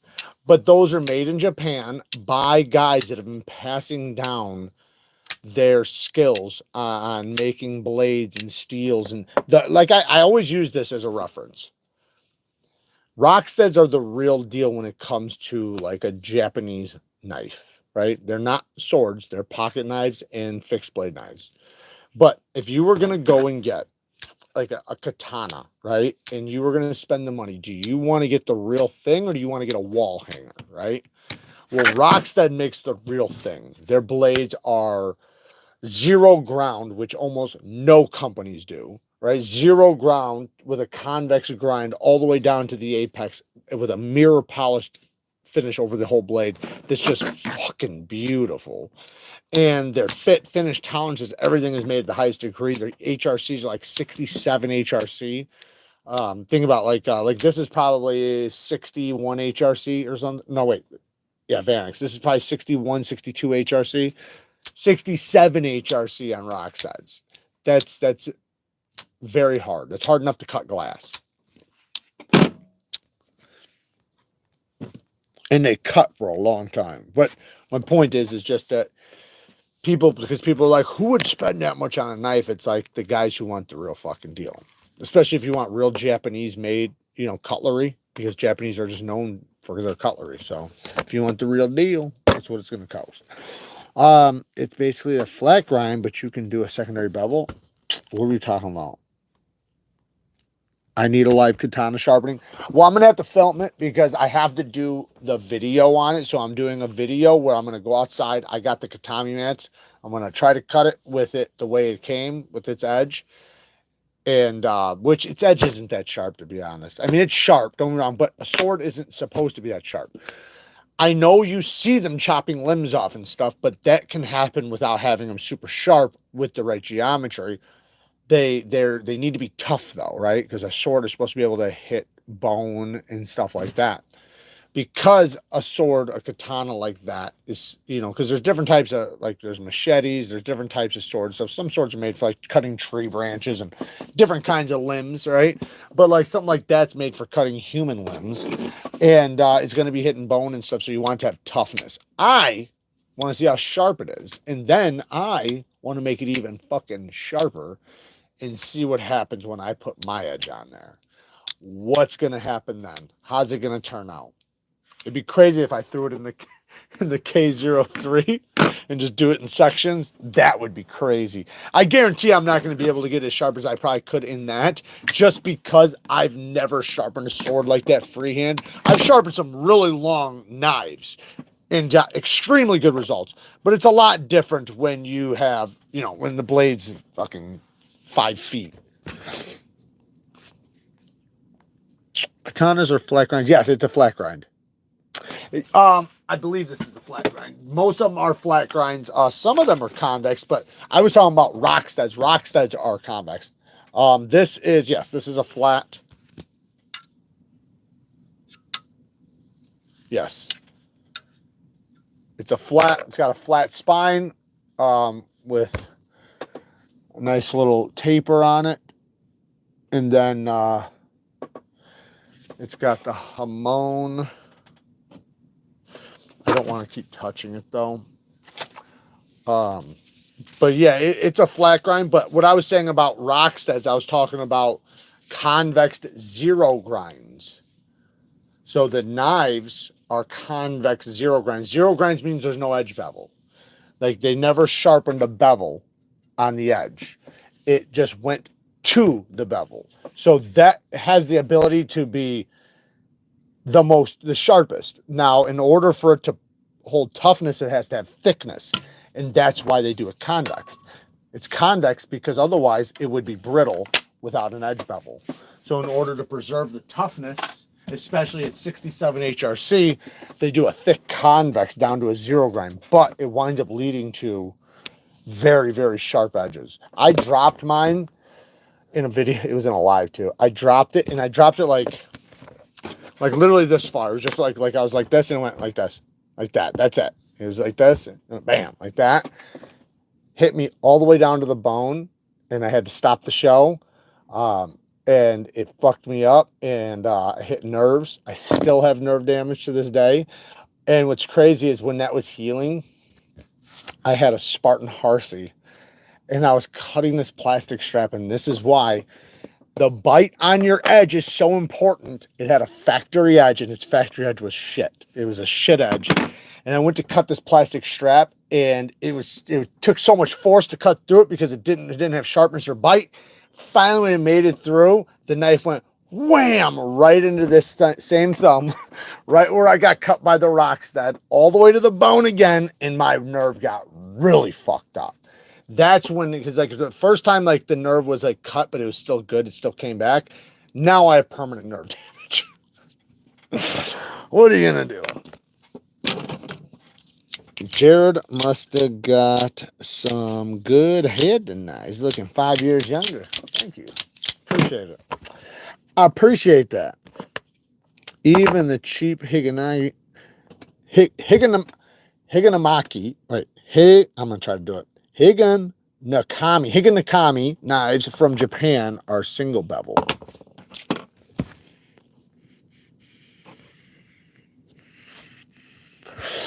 I've sharpened very few full convex grinds. Quite a pain, but try a pain to do, but the results are amazing. Yeah, I haven't done a lot of them. I've done a few. I mean, I've done convex edges, but full convex grinds is another story. I have done it, but it is tough. It's very tough, especially freehand. Like you can do it with a fixed angle system with the guide. That makes it a lot easier for sure. But doing it freehand, it's a lot tougher because you almost always will have an imperfection. It's very difficult. So what you have to do is you want to do it by hand, meaning sandpaper in your hand. That's how you really want to do it. So you can do your work on the stone, but then once you get to a certain point, you get out blocks of wood with sandpaper and you do like this with sandpaper. And then you get it down to just hands. That's even how they do Rocksteads. I'm sure they do it like that. Not 100%, but I'm pretty sure. Jared, I already showed that one. A lot of your Puko and other traditional knives use a true Scandi grind, which comes to a zero. Yes, that's a Scandi grind, though. I was saying a mirror zero grind. Like a Scandi grind's more for wood, which, same thing with, it's the same thing basically. But a Scandi grind is typically a flat grind to a zero grind, a flat zero grind. And then a convex zero grind is obviously a convex zero grind. The one difference is that mirror polished finish done to perfection. Like that's tough, man. It's tough to get a mirror like that, especially so perfect where all the lines are perfect. Everything matches perfect. One side to the other is perfect. Like you can see real craftsmen made those knives. I mean, I have a couple. I can grab one or two. Ouch. I had a similar thing happen when I was using my late grandfather's old Schrade hunting knife from 50 plus years ago. Went down to the bone, but the cut was so clean I did not need stitches. Yeah, man, that's I've had plenty of those too. I got stabbed in the leg and I needed stitches, but I didn't get stitches. So because I'm a knucklehead, when I stepped on that knife, though, I had to get stitches. That was a sumbitch. So I'm sure a lot of you guys in the chat already know about that story. But I was walking out of my room or my studio, walking out of my studio with knives in my hand. I was about to go shoot B-roll. And as I was walking out, the knife slid out of my hand that was closed and it happened to land and hit the ground at the exact same time my foot was coming over the top of it. And at that exact same time when my foot was coming over the top of it, it deployed underneath my foot. And my foot went full weight right on top of it because it happened so fast. Like, it was just like the motion was still happening, so there was no stopping it. It fell and slid right at the same time my foot's coming down. It opens up underneath, wham, right down, and went all the way in, like all the way in, all the way down. And that didn't hurt either. What hurt was fucking going and getting the stitches and the shots. That was the worst shit ever, man. Like that, I would step on that knife 100 times over before I would do those stitches and those shots one time. Because it literally it felt like I stepped on Jello, to be honest. All right, let's check out some Rockstead. So here's one. Here's one Japanese-made Rockstead. Now, this one's been used because, like I said, I use my shit. So this one's been used, but let me just make sure she's nice and clean for you guys. Like I said, she's been used, so she's been loved down a little bit.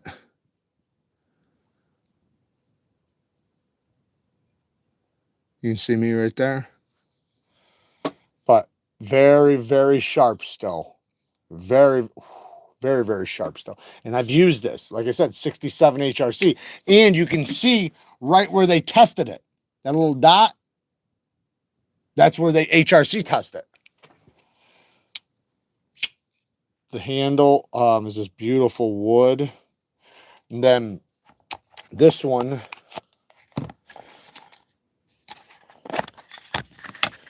is a little bit more expensive. Now, I'll be honest, I haven't used this one. This one was a gift from Kara.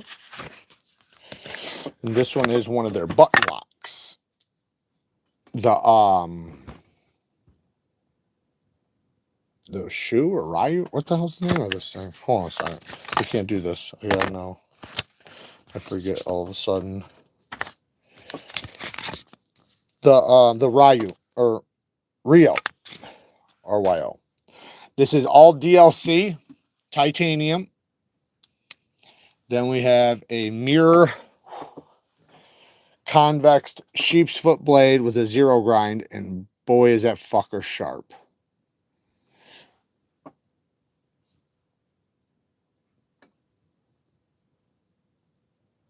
To get that clean of a mirror like that, and if you just feel the smoothness, this is like, it's like it moves on oiled glass. It's very luxurious, and they don't fuck around. Like, these knives that have bearings and stuff, they don't mess around with bearings. Rockstead. I hope they will one day, because I'd love to feel a Rockstead on bearings, but they want the pivot so tight that it's impossible to have play. Like, these things don't have play.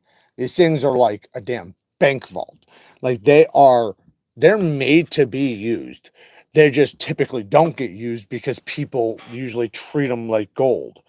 Now, don't get me wrong, a lot of people do use them, including myself, but they're not, you know, they are something special. The fit, the finish, even down to the jimping, the way the swedges are, how even the bevels are on both sides. Everything is just perfect. Even though, look at this. You guys didn't even notice this yet. Bam! Look at that clip. Damn thing looks like a damn sports car from the ass. Look at that. It's got a spoiler and everything with that clip. And then you get that fucker out of the way. And then that button is just really, really nice. You can flick it, but this one, you know, is not as broken in as the other one, so it's not as easy to flick. It's more of a slow roll. But that slow roll, like I said, it's so smooth. It's like you feel, it's just tight. You don't feel any friction, though. It's so smooth. I didn't sharpen this. This would probably, and the sharpen tool and plunger iron's perfect on this sucker. This would probably be like a 7-degree bevel or something, but it's a convex bevel. And then, like I said, this one I can easily flick. Like I said, it's been used. The more you use it, the more smooth they get, obviously. And you put grease in the washers, not oil. You can technically front flip this one. It's not the easiest, but you can do it. Like I said, they're on washers, so they're a lot different. I love this hole. That's their thing. It looks so cool. Doesn't it? It's like almost like a snake eye or something. But yeah, Rocksteads are dope, man. They are. This to me is a sexy looking knife. Just looking at this knife, you can tell it's a Japanese made knife because this is like a Japanese style. There's a lot of different styles. Like South Africa has their own style. Everybody in the knife community knows South African knives. Like they have a style to them that people know. Like when they see it, they're like, oh, that's a South African knife. And I mean that in the best way because they're really, really, really nice. Let's see here. We'll spend about 2 more minutes and then I'm gonna hit the sack. It's already 11:40. The Higo is one of my grails. Yeah, the Higo's cool. Fucking beautiful knives, man. Big knife collector myself. That's awesome, man. Good for you. Hell yeah. Love to hear that. Do you do sharpening full time for your job? No, I run the channel. I'm a content creator on YouTube. I create content around knives and EDC. So everyday carry stuff, anything you carry on you or your person or in your vehicle, you know, basically I'll review. Mostly knives though, and then I teach knife sharpening. So, and then I have a dealer site that we recently started where I'm doing my own knife designs. For an example, here's one of my own knife designs, K390, all DLC. We had different colors too. This is just one example out of 4. But this is K390 at 90 thousandths blade stock with like a 10,000 or 10,000 behind. Yeah, this is a damn laser beam, and it's got a crazy expensive super steel on it. So awesome, and it's got that twang in it. But yeah, I'll show you guys that one crazy knife again because I know it's a different crowd in here now since the first time we showed it. If you guys don't watch the channel, if you guys aren't used to the channel, this thing's about $3,500. Check this thing out. This is all zirconium. And then watch this. Look at the blade now. Watch what happens when it closes. Try to do it slow so you guys can see it. It opens as it opens. And then if I turn this back, now it's back to closed and it can't open. It's pretty crazy, right? This thing's heavy. It's all zirconium, M390 steel. The locking mechanism is crazy. It is a gravity knife. You can technically roll that thing around right there, but it's just crazy to, that's nuts. Like, what do you do with that, right? This is how you remove hearts. It's how you remove lungs right here. If you ever wanted to just remove a lung in one poke, I got you. Have you ever bought knives off Blade HQ? Yeah. Oh, by the way, I'm going to team up with them in January. I got a date set where I'm flying out to Blade HQ and we're going to film some content. One, I'm going to teach some knife sharpening. We're going to do some knife sharpening there. I'm also bring some knives and we're going to, I don't know, do something with them. But yeah, I have links down in the description. They're one of my affiliate links. So if you ever need to buy anything from any knife dealer, just check out one of my videos. In the links, I have links to all in discount codes to a lot of companies. It does help the channel out, and I have reviews on almost everything out there. So if there's ever a knife you're checking out, just look up Neeves Knives, and you'll probably find it on the channel. Or something similar, or you'll find it in like a collab video, because I have a lot of videos where I put like 5 knives in one video, so the title isn't going to have the knife name in it, but the description will, so YouTube will still pick it up. So like you'll say, like you'll try to look for something and then a video will pop up with like top 5 knives great for hard work or something, right? And then that'll be one of my videos. Just click on it and the knife is in that video. Yes, my recommended lube is KPL. KPL. Knife Pivot Lube. They're the best. And then for grease, or you know, for washers, Slick 'em All from OCD for EDC. They got some stuff too though. Yeah, thank you. There you go, Todd. Todd just gave you guys my link. See that? That's a good link right there. That's a good linker. Roids. You know what's funny? Get off the horse. You know what's funny is that somebody won a knife on my shit called Trend Hard, and they never fucking claimed it. They never claimed it. Kind of upset about that. I actually have 3 knives right now. Nobody's claimed. And I know right now 3 people are about to jump in and say, it's mine. I'll take it. But they were members, so. I'm guessing they were a member, signed up to the giveaway, and then didn't renew their membership when we pulled it. Dude, you're geeking. Yeah, I'm geeking. Could CGRB Pyrite Light be for hard use? No. No, it's too light duty. So one, it's a button lock. Button locks aren't good for hard use. That is like, I don't want to say it's the weakest lock, but it can be. So button locks, it all depends on the lock face geometry and the plunge. So there are tough button locks. There absolutely is. But there's also very weak button locks. So I would say CGRB is not a tough one, and it's also not a super weak one. They can be a weak one, and I have tested some, and some have failed. They have also done like really good too. So I would say that no, you do not want to use that as a hard use knife. Plus, it's geometry that usually you want to look at for hard use. If you're meaning real hard use, like otherwise, just get like a replaceable bladed knife for like super, like stupid use, you know, for like grinding the edges across like weird stuff. But if you're looking for something like to do like prying and stuff like that, you want cold steel. Cold steel is what you want. You can, or get something with a crossbar lock. Crossbar locks are really tough locking systems right here. Because it's a bar, and in order to fail it, you have to break that bar right there. So the blade, in order for it to fold right now, it has to break that bar back there. See that? So the triad lock, though, those can hold like up to like 1,000 pounds, though, or at least damn near 1,000 pounds, depending on which one. The shark lock, I think, was like 1,300 pounds, and then the triad, I think, was like 700 and something, 800 and something, depends on which model. But you will never be able to put that much force on a knife, ever. I don't care what you do. You'll never be able to do that. So if it breaks, it's because you intentionally did it. You tried to run it over, like, I don't know. You did something with like a hydraulic press or something. Professional knife geeker. You got it. That was a good one. I would trust a slip joint for hard use before I trust a button lock. At least those slip joints, you're deliberately cautious. That's a good point. It's actually a really good point. Are you into wristwatches? Yeah, absolutely. Absolutely. I don't have a big collection, but I'm trying because I do want to get more and more on the channel. My most recent acquisition is a Movado Perpetual, I think is what it's called. Is that what it's called? I think so. It's one of their more special edition ones. It's got the green face, and then I also got the Big Idea Design titanium watch. I like that. It's a titanium bezel.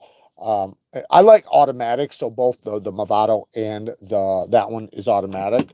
Movado is definitely Swiss made. The Big Idea is Japanese made. So.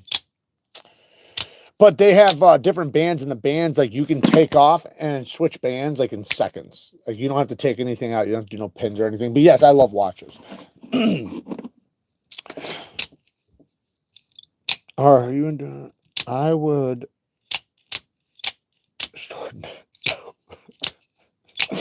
These guys. Professional Net Geeka. Have you checked out CGRBs? Yeah, actually, we showed it just a minute ago. I think I got it right here. It's okay. It's pretty good. I think they're using... I got to double check it. I think they're using FRN just to show it to you real quick since you asked. Yeah, so in order to keep down the price, this one, at least this one, I don't know about any other ones. This one's got FRN. It does have a crossbar lock. It almost feels... Yeah, it's a flat grind, but it almost feels like a hollow. Yeah, it's a flat grind. It's got a nice slicey edge. They did a really good job with this edge. I think this is the best CJRB edge I've ever seen. Like, seriously. No exaggeration. This thing is, it's damn near polished. It looks really good. But again, nice strong crossbar lock. They do a pretty good job with their crossbar locks. It is a hole deployment. The only problem I have with it is the hole is like tight. I'd prefer it to have thumb studs. The reverse flick is actually pretty good. It's better than the the Hectare was, for sure. The thumb flick is what sucks. They did a really good detail on that crossbar. Like, look at that. Really good. So that resistance is great. Yeah, this is pretty cool. I like it. And they do usually a good job. Their ARPM 9 steel is basically, it's like a powder, it's like a spray form version of a 9CR. That's exactly what it is, actually. Last question from me. Have you checked out the 704 Tactical's new knife? Kind of interested. Looks like a Siberian. 704 Tacticals. Will you look something up, baby? The 704 Tacticals knife. I don't know what it is. So this guy, so many similar interests. Thanks, Puds. I appreciate that, man. What's up? Oh, so 704 Tacticals new knives. Just look up that. What about it? I want to see it. I am in dire need of a pillow. I'm ready for sleep. I've been up since early this morning and I don't stop. So right now, this is kind of a mandatory thing that I'm doing, but I've been filming and editing literally since this morning. The video that went up this afternoon, I literally got it done like a half a second before it went up. Like it was like right on time. Like I have been just busting my ass because I have a ton of shit coming up. We got the holidays coming up, but I have like a nightmarish. What? Is it called the Ranger, Nathan? Ranger. What? Urban Ranger. Urban Ranger? Let me see it. He said something about it looking like a Civivi. Oh yeah, it looks just like that Wii. Does it? When I saw that, that was the first thing I thought too. I literally. It looks Oh like shit! It does. It looks like the Praxis. No, not the Praxis. Yeah, it is. No, yeah, the Praxis, but it also looks That's like the that Praxis. one, not the Dolphin. Fucking, what was that other one called? I don't know. The It was one's the around the same time Praxis. as the Praxis. The 7. Oh, so that's the 7. Or they all say 704. Oh, that's the name of the company. What's that other one that I got you? Not the Praxis. I don't know. The Praxis. God, it's gonna drive me nuts. It came out around the same time. What? This one looks like a Kirby Lambert, and then this one looks like a Praxis. No, it for sure. I would say, listen, man. I think I was thinking of the Synergy for a second, but that's the wrong blade. Just go to Civivi. Go to Civivi. I haven't tried any of their shit, but I know Civivi shit, and I've got edge retention tests. You can literally go watch my edge retention test. I have abuse tests. I have a lot of tests on Civivi knives. Oh no, Jared. Yes. What's that one knife by Civivi or whatever that has like it has like the milling on the titanium and it looks like rings almost? Do you know what I'm talking about? Where it's like milling in the titanium that has like rings. It's like really bizarre milling on Wii.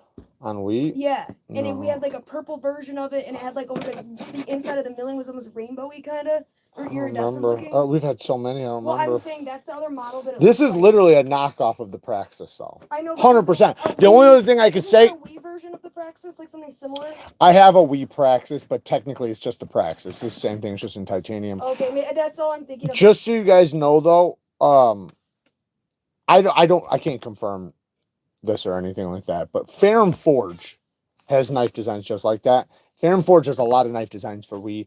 I'm pretty sure they bought that design from him and they just, did it like under the table type shit, whatever that means, So he could have sold the same design to another company, but more than likely. Yeah, but you know what though? The scales are not Praxis-y. The Praxis has more. Baby, I'll go grab the Praxis right now. It's identical to that. But the scales on the Praxis, don't they have? It's not about the scales. The entire shape is identical, baby. It's identical. I could literally put it over the top of that and you'd be like, oh shit, yeah. No, I know the blade shape. I thought that the blade, handle, everything is perfect. Just go to Civivi. Civivi does good knives. They got good quality heat treats. They do a great job. Oh yeah, it is what I'm saying. What? The Praxis has more like ergonomic finger grooves in the handle. I said the G10 can be a little different. That's not the point. The point is the whole design is stolen from the Praxis. Well, but like. I have ultra sharp used knees and eyes linked to get some atomas for best results. Hell yeah, man. Appreciate that, man. Those atomas, man, that's the way to go. If you want real cutting power and good diamond plates, those are the best. What does that say? I've seen something about getting ripped off by the iridium. They're ripping off the iridium. I wouldn't doubt they're not ripping off everything. You know, that's typically how it goes when they rip off one, they rip off them all. The problem is, this is the problem with those companies, is that they never get the respect. And like, I've had plenty of them contact me, all of them contact me, and I will refuse to work with them because they are knocking over my friends' designs. They're knocking over people that I know in the knife community's knives. And it's like, I'm not about to take your knife that's literally a knockoff, and you didn't even try. Like, you didn't even try to, like, you could have knocked it off and changed something. You know what I mean?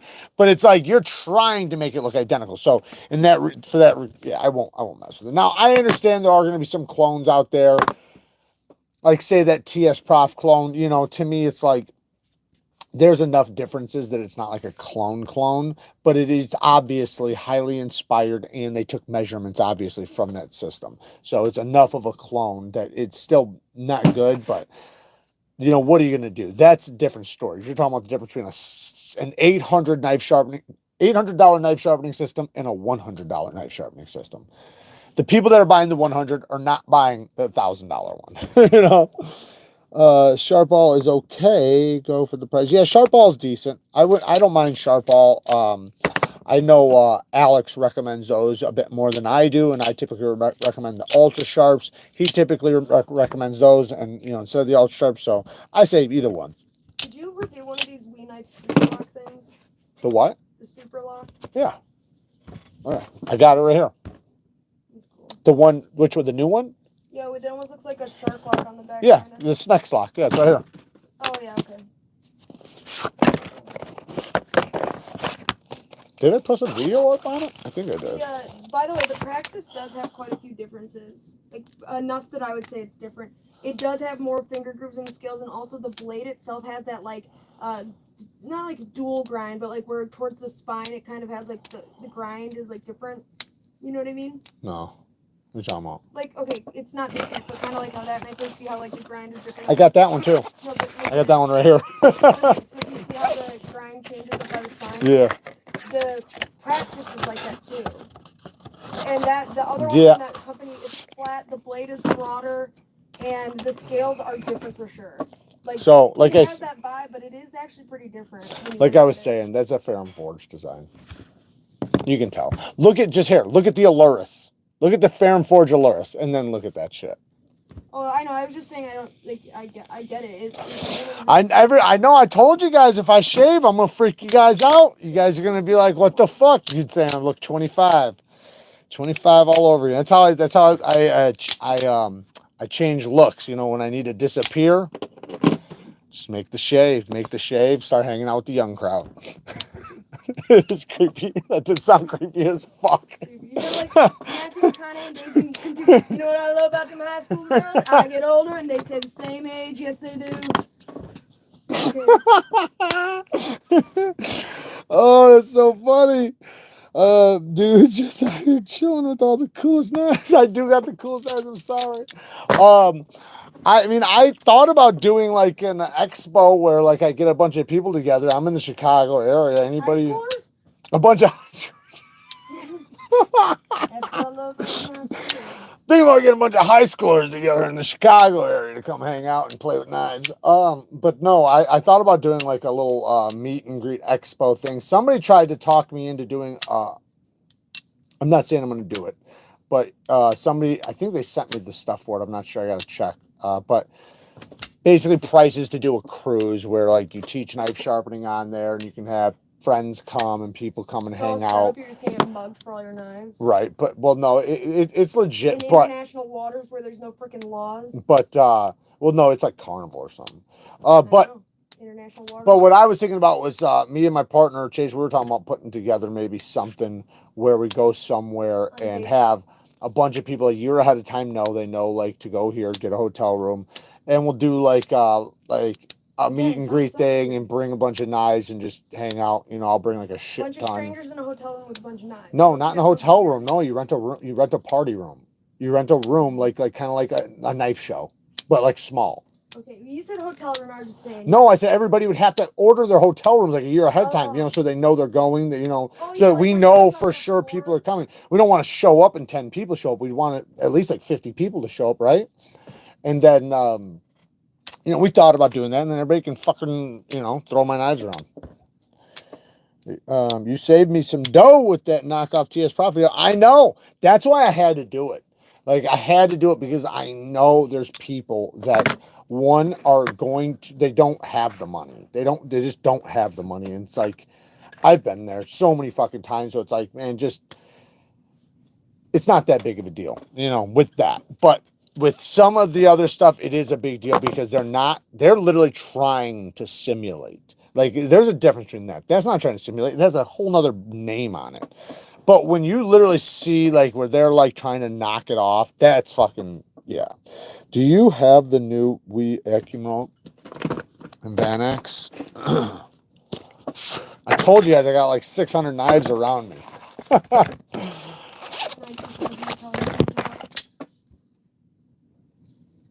What'd you say? I said 90% of them are probably Militas. Militas. Yeah, we have a jerk. Oh, no. Yeah, I do got a box of Militas. Every Militas variant ever. At least 30 of them are Militas. No. Yeah, here's the Acumenol. Ooh, super smooth, man. I got a full video on it. Look at how smooth this thing is, though. Just drops, It's man. weird if you say you have a full video. Like, why would you put up a not full video, you know? I'm saying I have a video on it. No, I was just kind of thinking about the phrase. You say that a lot. I have a partial video on it. Yeah, I put up a 2/3 of 2/3. That's the same thing as all of it. I put up 2/3 of a video. Go watch my video on it. I give you my everything I think about it. Like, I'm always honest in my videos. I tell you guys exactly how I think and what I think. I think it's really good. I think it could use better lock bar access. The flipper tab is a little bit small, but it works so good that it's hard to explain. I know, but if you go watch it, I break down everything and how I feel. But that's what really, I think the only other thing I had on it was maybe the plunge grind, maybe. But most of it, all in all, was good. The biggest problem, and I didn't bring this up in the video because I honestly didn't know when I did the video, the price. The price is tough. It's like 350 bucks, 370 bucks or something like that. Like, I got a 15% discount code from anything from Wii. So if you guys see anything on Wii, use my 15% discount code if it's on their site. It's going to be the same price as like other dealers. I don't know why they raise their prices on theirs, but anyways, it's just Neeves 15. NEEVES 15. But I don't know how they got the price on that. Vanax, I understand. Vanax is expensive. 100% it's expensive. You know, I'm making knives now and I've priced out Vanax. Vanax is expensive. But not that expensive. Not that expensive. So, you know, hey, sometimes they just need to make money. I don't know. It's a beautiful piece, though. To be honest, it's a beautiful piece. Where am I at in Chicago? I'm north of Chicago. I grew up close to the border. Like in the North Chicago, the city of North Chicago area. They ain't doxing. Just give your address. No. Well, baby, Chicago area is pretty damn big. They're not, trust me, they fucking wouldn't even know what to do if they went to North Chicago. That's not true. Do you have the new... No-go for no reason. Yeah, they don't call it no-go for no reason, exactly. Fucking show up there. Might not make it out. Do you have the new... Yeah, I wrote that one. What? That Jones spinning back kick was sex? Oh, Mike Jones. Oh, I mean, yeah. You're talking about John Jones. John Jones. Yeah, I said Mike Jones, the rapper. Not John Jones. Yeah, no, that fight was dope, but I knew that that's how it was going to play out. I said it when we were in that live, when we did the Jake Paul live thing. Yeah, I knew he was going to get knocked out. And just like, and I told you guys, we'll end it right here. I told you guys what was going to happen with Jake Paul and Mike Tyson. Let me just say, yeah, I did call it perfectly. And while it was happening, I called it out perfectly. Jake was not fighting. He was not even trying. He was not trying at all. He had so many opportunities to throw his haymaker, the shot that he uses in every fight to knock people out. He never threw it. He threw it one time and he threw it soft. He threw it one time and he threw it soft. That was it. And that was later. Like he went through like 5 rounds without ever tossing it. And finally, when he tossed it, it was because he knew he had to. He didn't have a choice. Mike was fighting to survive the entire time. His first 2 rounds were great. He did great his first 2 rounds, but after 2 rounds, his legs stopped working. His legs weren't working going in there. And I said this was going to happen. I said there's a reason why they can only do 2-minute rounds, right? It looked bad to me. I fucking hated it. And I said this was going to happen. I said, I don't want to even see this. I'm going to watch it, obviously, but I didn't want to see Mike Tyson lose like that. Now, technically, he didn't lose. I mean, technically he lost, but what I mean is technically he didn't lose because he made it to the end. He didn't get knocked out. And that's the biggest goal he could do. And that's why Jake Paul. No, well, okay, you can look at it however you want, right? But the point is that that's the reason why Jake didn't. Jake didn't do it out of respect. He said he didn't want to hurt somebody that didn't need to be hurt. That was his words. Right, of course, but also no. The reason why he didn't do it is because it would have made him look like a fucking bully to put down somebody like Mike Tyson and a fucking icon in the boxing community. Somebody who's an absolute legend that's now retired, 20, 30 years retired, to knock him out when he's nearly 60 years old. That makes you look like a fucking punk. So what he did was he went out there, and then that last round, he tried to just stop fighting. He bowed to him. He did that on purpose so that he could just have the respect. He actually tried to get Tyson to hit him at one point and like gave him the opening, and Tyson didn't do it. But it wasn't because Tyson couldn't throw it, because everybody thinks that Mike Tyson like stopped the shot because that's what it kind of looks like in the video. What really happened was his feet wouldn't get him there. He could not get his feet there. So when he went like that, he had to pull it back because his feet weren't going to be able to do the leap. He had to be able to jump to get it. And because, Jake was ready to kind of dodge it a little bit. Anyways, it just looked brutal, looked bad. I mean, I do have a little bit of respect for him not knocking him out, in the first and second round and just mollywomping him the whole time. That would have been really bad. So I do have a little respect that he did hold back. People are thinking it's rigged. I don't think it was rigged. I think that they went out there to put on a show, and they did. And I think that if he's not trying his hardest, doesn't that make it? you could say that. You could argue that it's rigged if he's not trying his hardest. But what I'm saying is that they went out there to give him a show, and he never intended. I think this is what happened, to be honest. This is just 100% what I think happened. I think he intended if Mike went out there and he was fucking throwing it and he was fucking hammering, Jake was going to hammer too.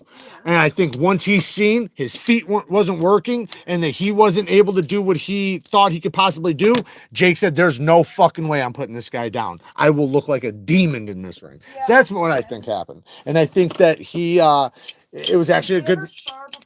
No. You really had no idea how he was going to be. They showed little 15-second clips, and only 2 of them, I think, of Mike Tyson sparring. And it wasn't even sparring. It was him hitting the pads. Yeah. The only thing I can respect is that Mike was a great shape. That's what I'm saying. I can respect that Mike,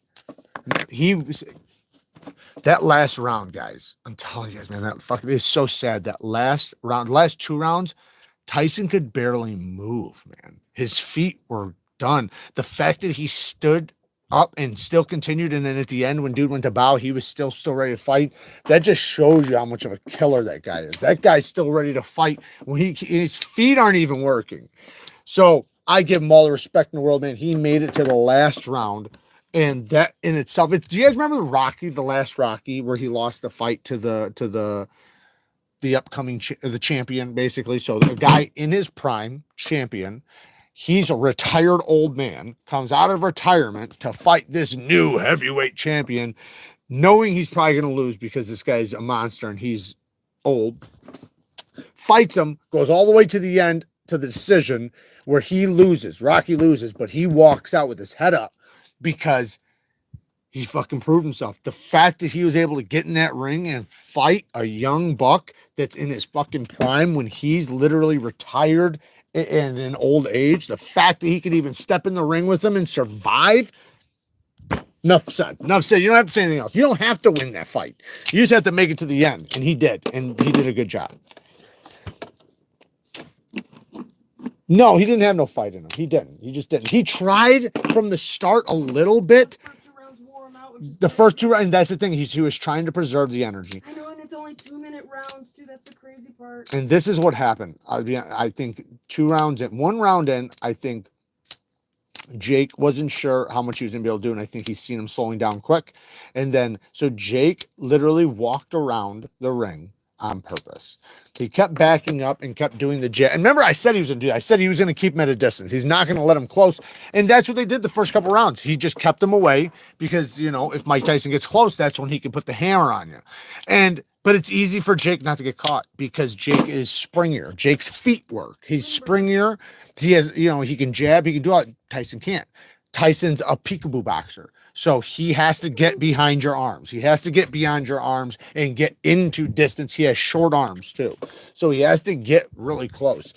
And his specialty with the peekaboo stance, just like any peekaboo stance, is footwork. And if his feet aren't working, then his fight doesn't work. So you know what I mean? So like, and you know, Jake's seen that. 2 rounds in, he's seen that.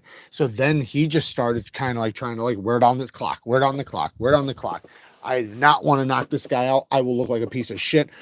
People probably would have put a damn hit out on that sumbitch if you would have knocked him out. Taylor needed to chill the fuck out with his buttheads. That cut on Sereno was no joke. Oh, hell yeah. That was nasty. You know that Sereno's only had 2 fights where she's ever gotten cut, and guess who they were both against? Her? Yep. Oh, really? Wow. Yeah, never has gotten a cut. But she said she talked about it after her and her, I think it was her coach or whatever, both sat there and like openly like basically talked shit about it on the mic as they rightfully should have. You know, basically said, listen, like, you know, and also the judgment was also bullshit, by the way. It absolutely seemed as though that she should have won based off points in both times. On both times she fought her, the judgments were super shady. Like, it didn't make any sense. She was 1 out at the end. Yeah. And like, yeah, there was some ring control that was probably factored in, and I guess you could use to explain the judgment, but I still think it was BS. Like, the tables turned towards the end there, and she was really, especially with that cut too, and she's still in there doing it. Like, yeah, I think well, no, Jake has he has fought a real fighter, and he lost. He fought Tommy Fury. He's a real boxer, and he did lose. Supposedly, they're looking at right now because Andrew Tate just was getting off of all his shit that they, you know, illegally charged him for, and he's supposedly thinking about possibly stepping in the ring with him. I don't know if he's gonna. It might not work out. And then I know, wait, is he tall? Who? Andrew? Yeah, he's like 6'2". For some reason on camera, he looks like he'd be short. No, he doesn't. Look at him next to anybody. He's his brother's 6'4", he's 6'2". Yeah, I know. His brother's like 6'4", 6'5". The way his head looks and his like mousy face, it just seems like he's. No, he's big. He's got big shoulders. He's got like shoulders like kind of like me, where they're a little bit wider. Like he's got some nice. Got the face and the shoulder guard. But who is it? Conor McGregor and Chandler are fighting in June. I think it's June. March. Yeah, it's right around there. Sometime around that month. Conor McGregor and who? Chandler. And that's going to be a fucking hell of a fight. Yeah, he did call out Canelo. Canelo would fuck him up. What? Didn't somebody just kick Stipe's ass? That's who, John Jones. Oh, that's right. John Jones. John Jones was a nightmare for him. There was no, it was the 3rd round, and he just mollywomped him the whole time. Those elbows, man, he don't fuck around. That's what I said, too, when we were talking about it. Remember when we were talking about that fight? I said, he's going to go in there, and he's an opportunist. He's a shark fighter. Like, he's attacking everything, right?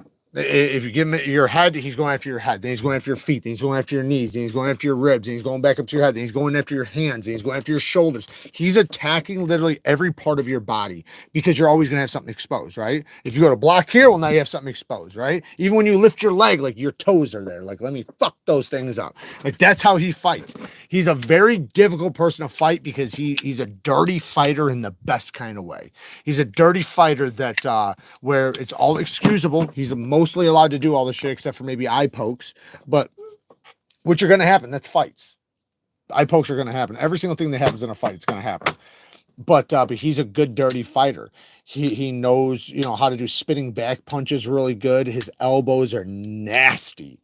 And yeah, he's just a nightmare for anybody in the ring because his mind works like I just said, where he's looking at you like and he's just looking for the exposure of something to attack, and it doesn't matter what it is. It could be your elbow, it could be anything, it doesn't matter. He's gonna attack it. And when he does that shit, it fucks you up because people don't even see. Sometimes watch him when he's like in a clinch, he'll be using his shoulder to fucking hit him in the jaw and shit. Like, he does all kinds of stuff. He's pretty crazy. Dan's been a member for 16 months with a Rockstead. Shout out to you, brother. Hey. Oh, I guess I'm late. Guess you are late because we're about to pull out. I'm late in the game. What? I'm sorry. Whatever happened to Sean O'Malley? He's still fighting. He was recovering from a broken foot. He recovered. I think he's doing well now. I think he just did he? Yeah. He's middleweight, light or middleweight. He's pretty light, but I mean he's either light or middleweight. I forget which one. What do they call him? Like Sugar? Yeah. Sugar Sean or whatever. Yeah. All right, guys, I'm going to get out of here. I love you guys. I appreciate you guys hanging out with me. I know this was a long one. Shout out to Lansky once again. Go and check their shit out if you guys are looking for affordable stones or sharpening supplies, rods, stuff like that. They do have a ton of different shit. All links, hopefully, down in the description after this video. Or just go to my Blade HQ link and type in Lansky at the top search bar. Work hard, stay tough. Till next time. Peace! Oh.